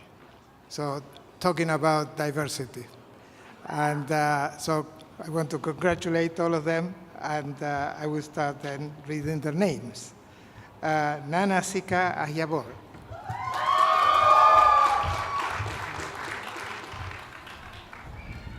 Kalilu Ba.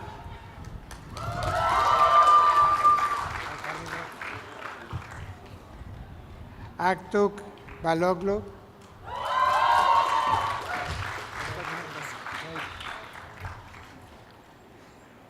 Tulamsaya Bachargal. Congratulations. Itisam Betekur.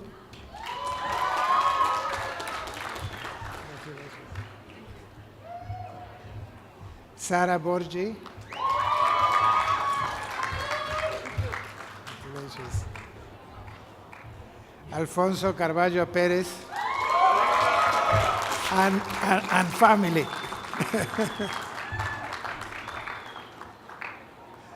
Shen.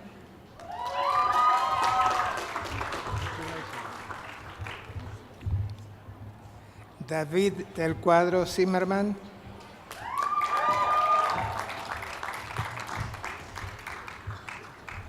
Sorry. Jackson Dart.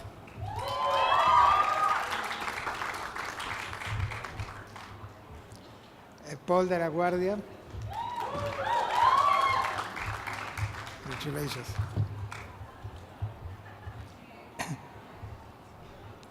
Wanija Direkudomsak. Congratulations. Glorjak Dive.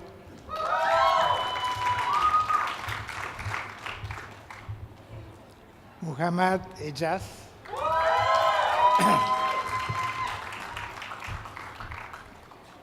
Anga Ekanata.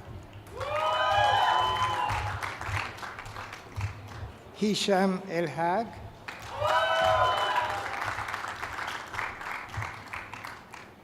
Chichiro Fukuda.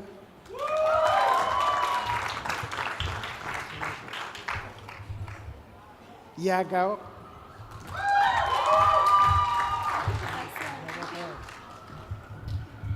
Alberto Granados.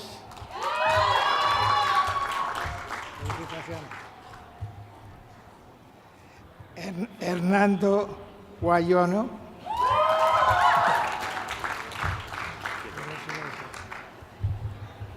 Keniche Ide.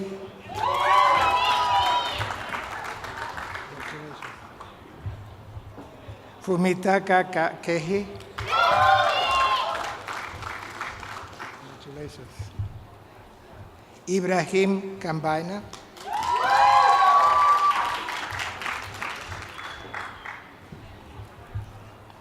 Hannah Kim. Congratulations. Hiroyuki Kokudai. Congratulations. Teresa Lyman Lin. Congratulations. Claudia Lisboa Vázquez.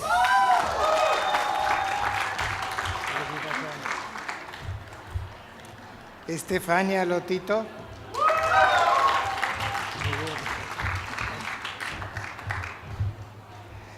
Neha Malik.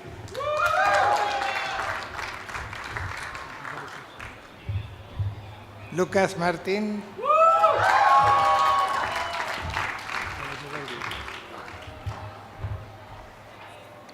Ji Meng.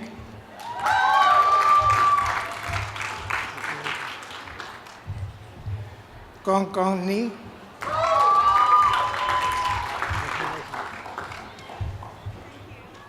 Srinivas Rajan.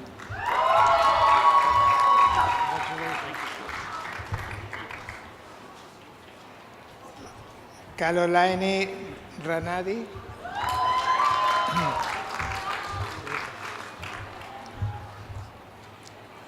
Sina Sanholt.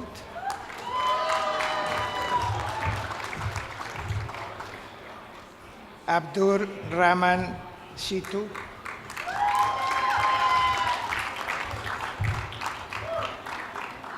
Litya Simbangala.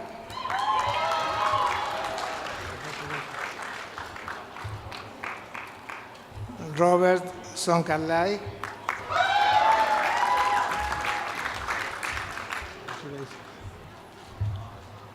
Kazumi Sujimoto.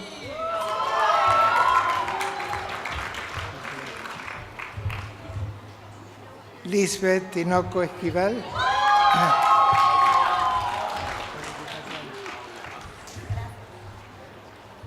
Saiki Tsuchida.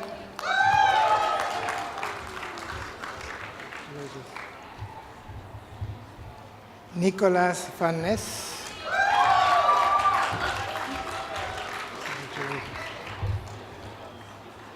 Xuanhe Wang.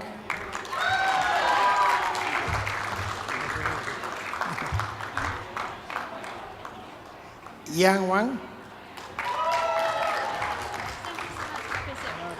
My pleasure.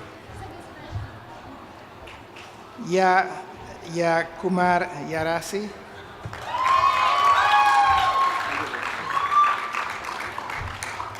And Yahun Zhang.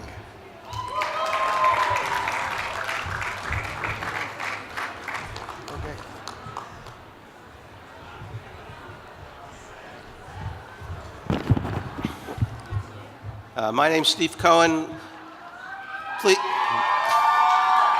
Please welcome our newest group of sustainability professionals, critically needed to protect the global environment in this perilous time.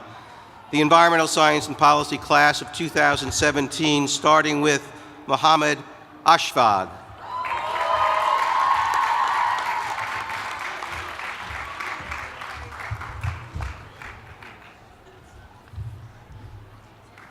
Kai Chen.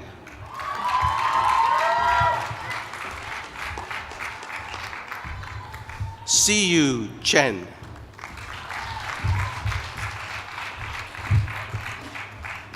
Mauricio Child.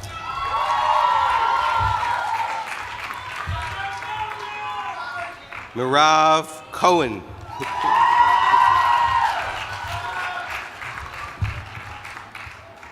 Daniel Cook.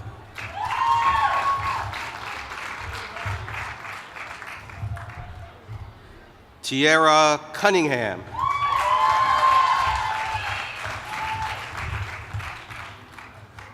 Jonathan DeVilliers.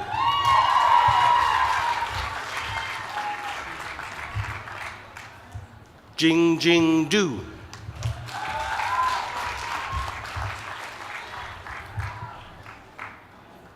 President Kevin Fertig.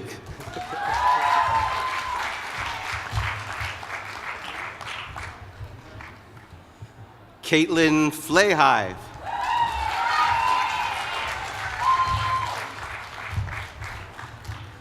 Alexei Gittleson.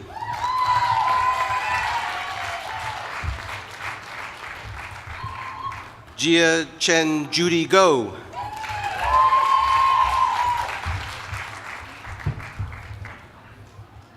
Erica Golan.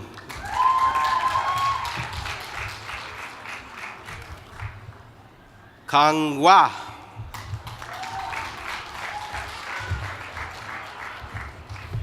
Nina Georges.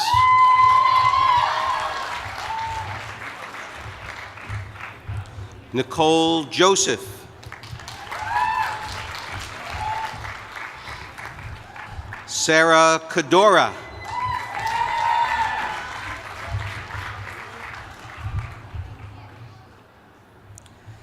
Sayuku Kubotera.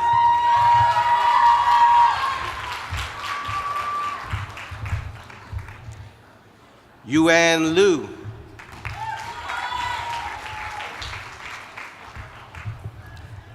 Lacey McCarthy.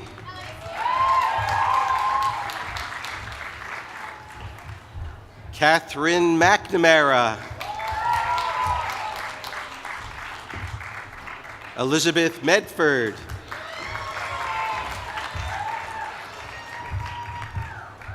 Sumera Merutra.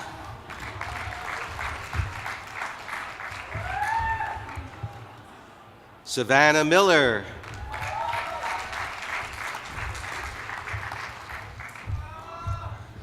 Xenia Montero.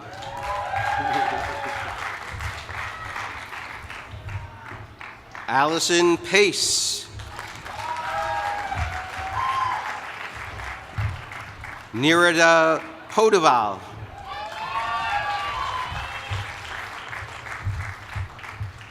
Kai-Yu Cho.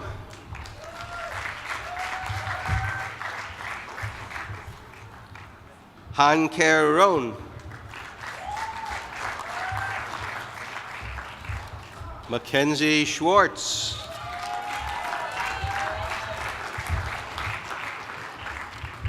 Danny Skull.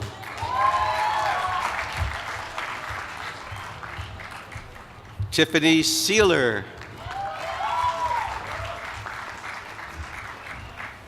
Marissa Sterling.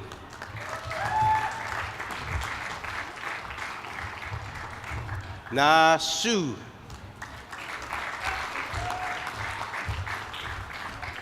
Arena Susijo.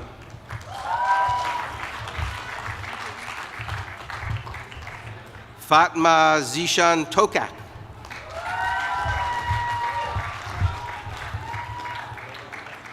Neha Vaigunker.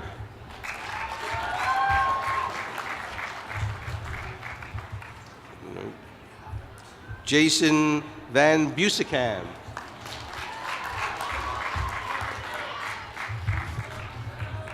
Rosalind Venables.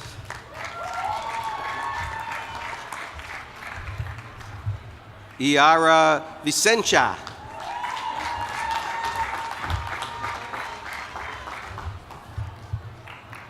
Avril Wickland.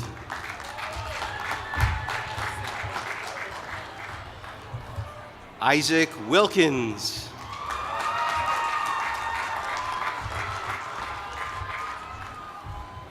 Emily Yan.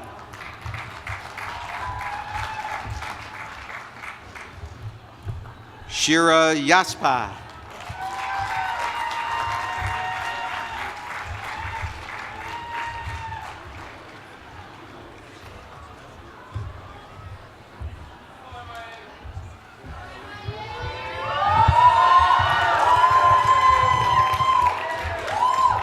Good afternoon, ladies and gentlemen.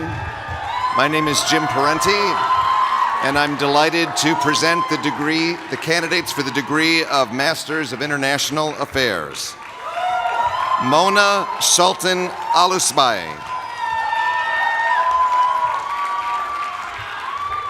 Congratulations.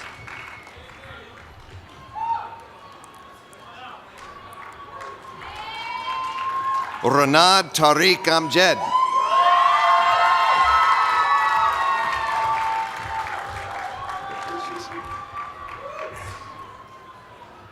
Olivia Arguinzoni.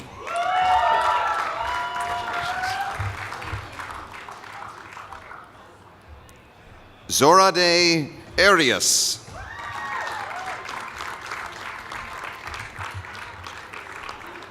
Jafar Aslan. Congratulations. Igor Bakarev.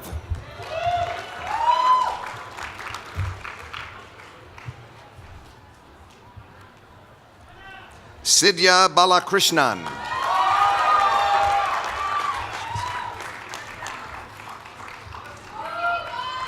Sriram Balasubramanian.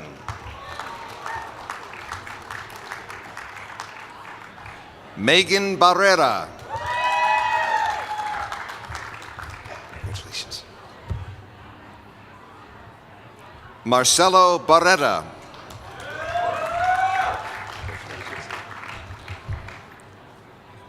Lydia Baseli.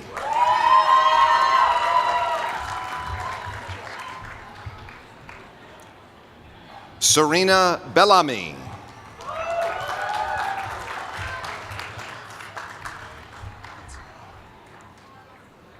Ignazio Bellini.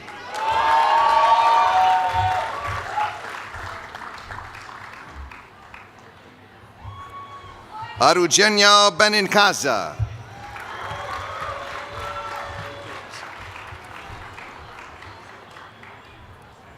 Ariane Benry.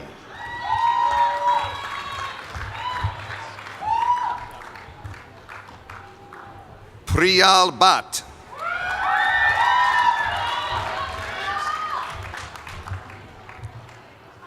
Marcel Bach.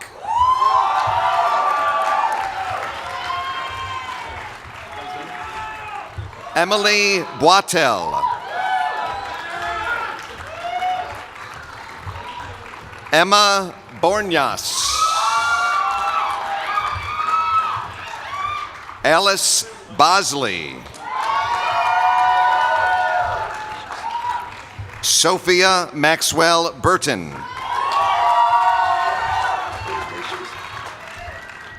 Sean Christopher Bush, Jr.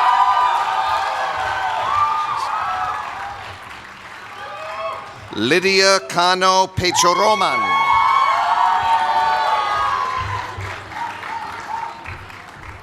Haryomi Karti.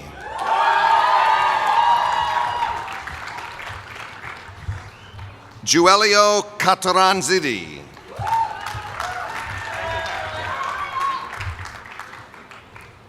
Henrietta Chakar.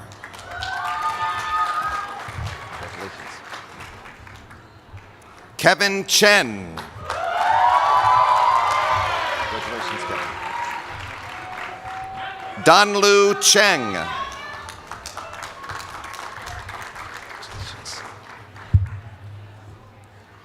Xin-Yi Chiao.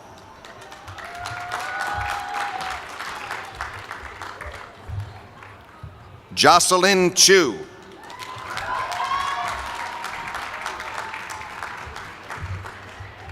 Sherman Chu.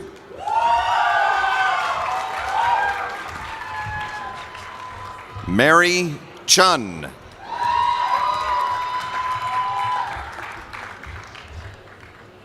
Charlie Chung.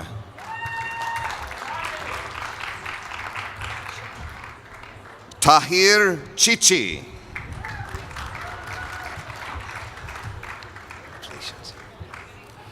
Elizabeth Clark.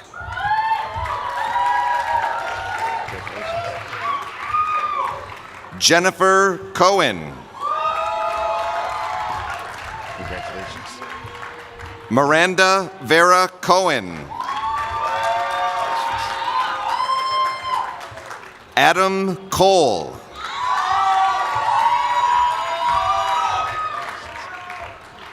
Daniel Combs.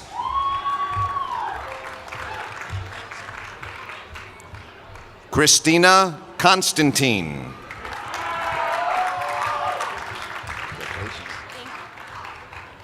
Joseph Cernich.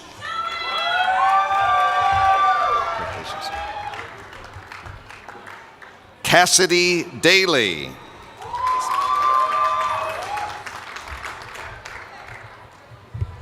Yasmina Dardari.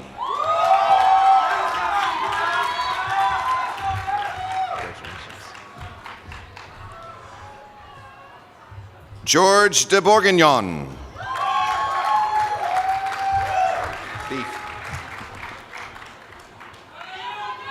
Kendall Dursten.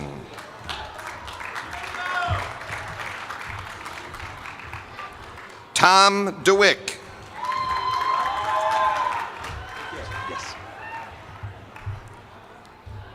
Jivo Dorovich.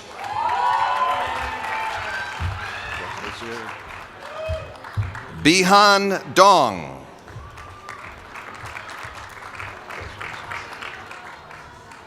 Cheng Cheng Du.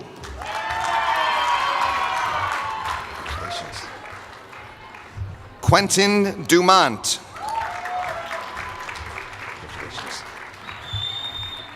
Clifford Duong.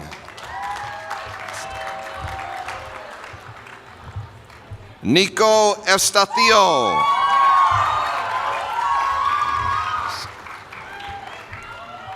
Allah El Shafe.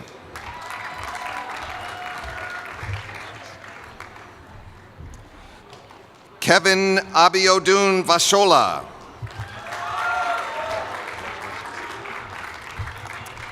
Ayanda Francis. Congratulations. Raquel Frederick.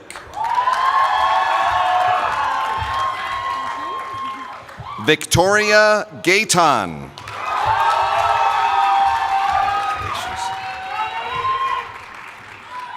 Jen Ge.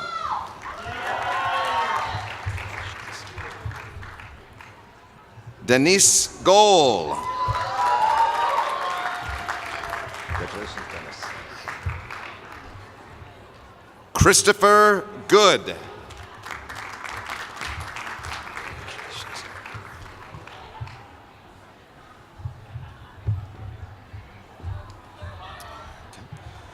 Eduardo Granizo Torres.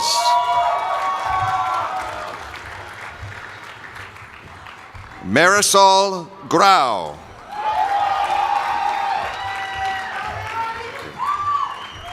Vlada Gromova.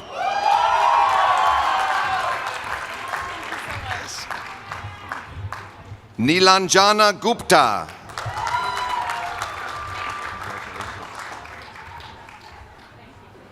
Gakuto Han.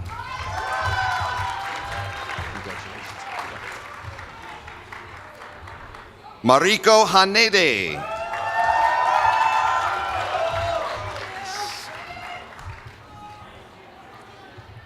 Tara Zeyoun Sarmini.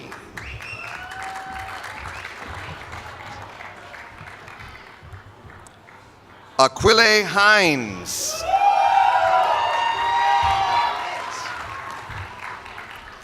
Dylan Hoover.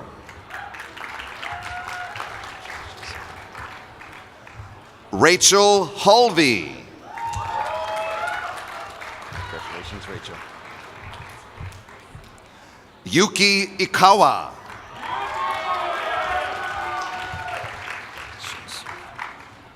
Leo Isaac Donian. Congratulations. Jaiwan Ju.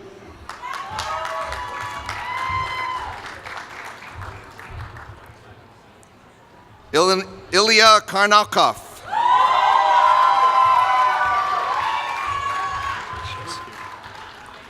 Patrick Kelly.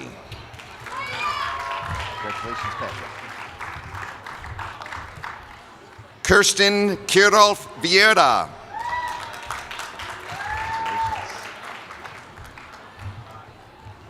Aladdin Kilink.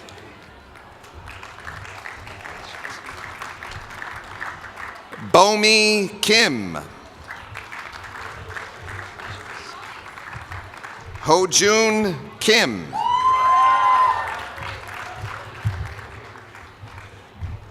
Jiwan Kim.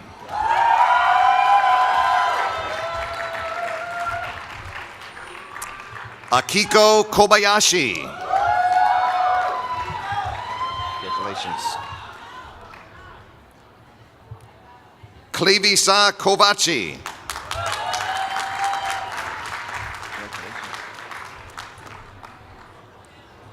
Nikita Kumar.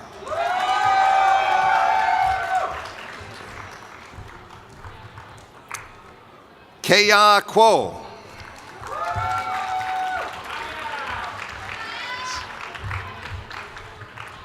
Emmanuel Laboy.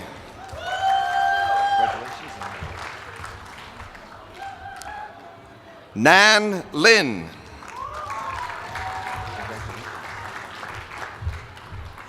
Sarah Lind.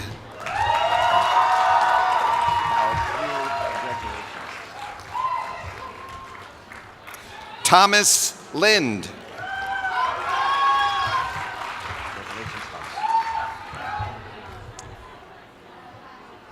Cheryl Liu.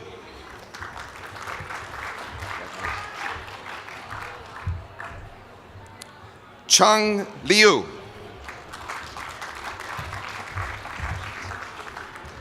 Rita Lowe.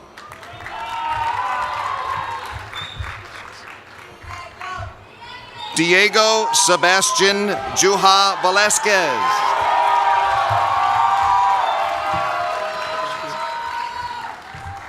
Dan Louie. Congratulations, Dan. Lyndon Lowe.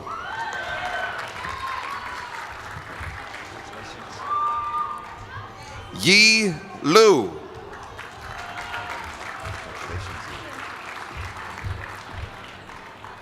Can Luo.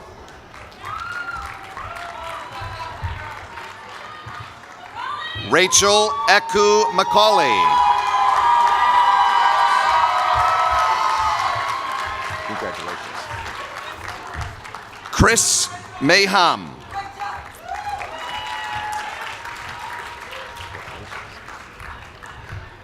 Tushar Malik.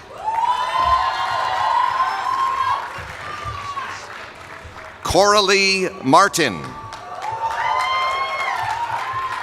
Congratulations. Patrick Martinez. Congratulations, Patrick. Stephanie Dabble.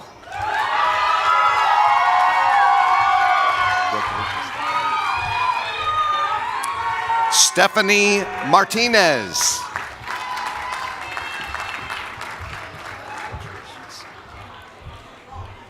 Reinhard Albert Matondong. Jeremy McCann. Congratulations. Tembi Madachi.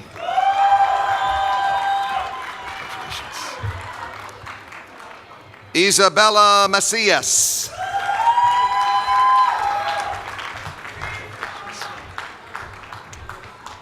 Mariko Meyer.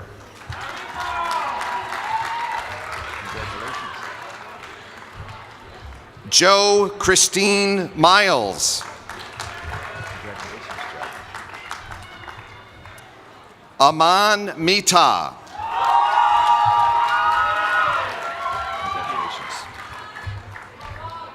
Ola Mohajer.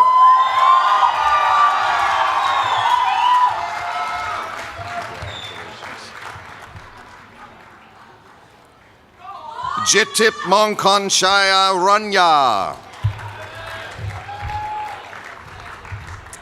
Ashley Montgomery.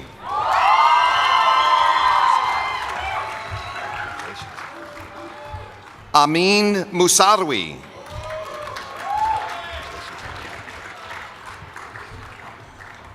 Lisa Anouk Mueller-Dorman.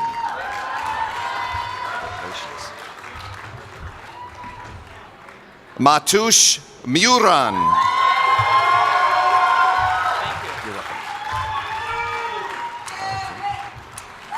Anna Wanjiko Gertrude Mwender.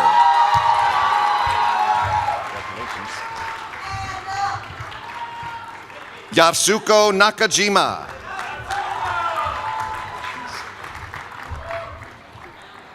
Vipul Nayando.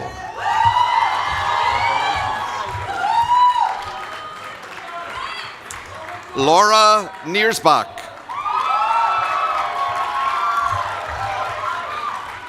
Shohei Nishimura. Anne Christina Novak.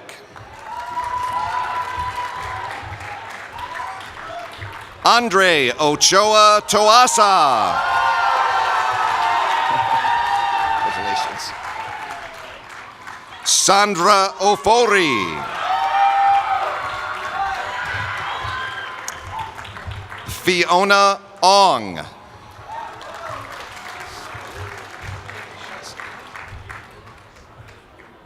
Marcos Paya.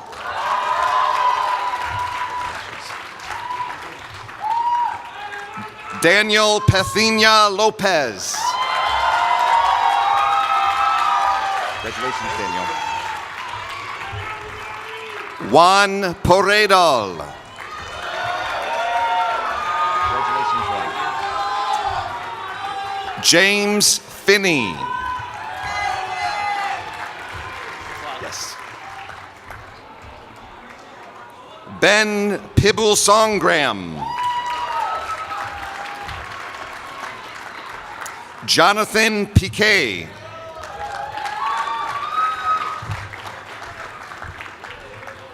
Ashley Marissa Portillo.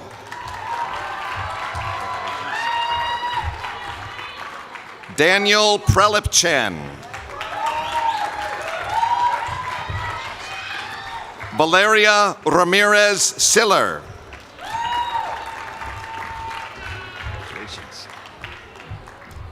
Anala Ravanarayan. Nicholas Reinhold. Congratulations, Nicholas. Raphael Rincon. Congratulations. Alexander Rowe. Jennifer Robards. Aaron Paul Roth. Jason Russell. Congratulations, Jason. Admir Safa. And Mrs. Roxana Safa. They are married.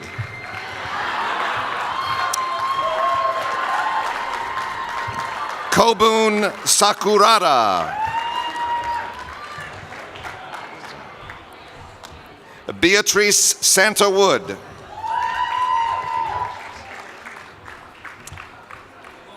Aget Sarfati. Yes. Lucia Savchik.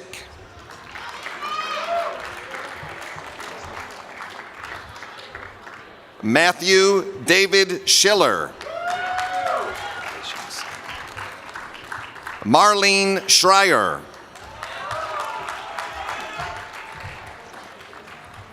David Sidusky. Eden Sella. Congratulations. Danielle Masha Selby.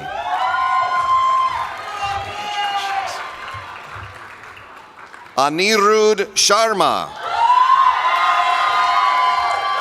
Congratulations. Jung Woo Shi. Congratulations. Edna Simbi. Congratulations. Alexandra Solomon. Congratulations. Rena Sung. Congratulations. Georgi Sulazade. Congratulations. Joshua Swartzel. Adriana Tomke.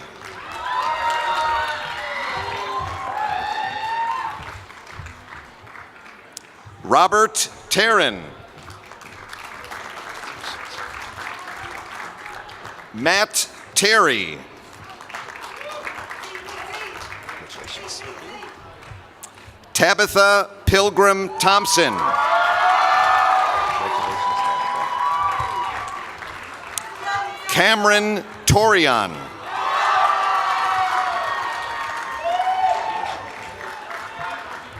Nilai Tunchok.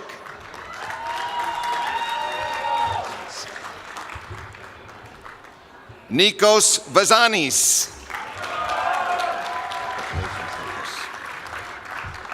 Michael Vinter.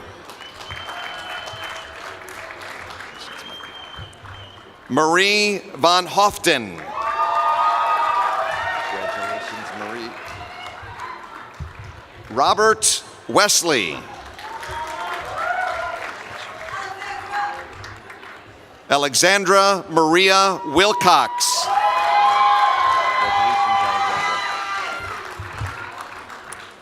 Madeline Wohlberg.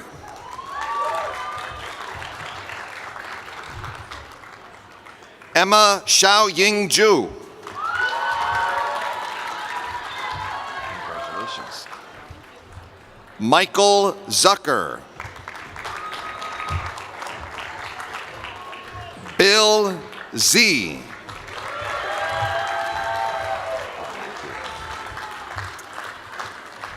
Bean Chung Ju.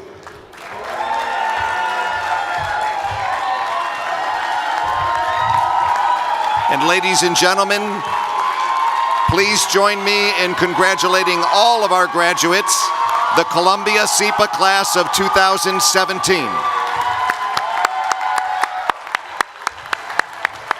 Ladies and gentlemen, thank you for joining us today. Please remain seated until the graduates have egressed.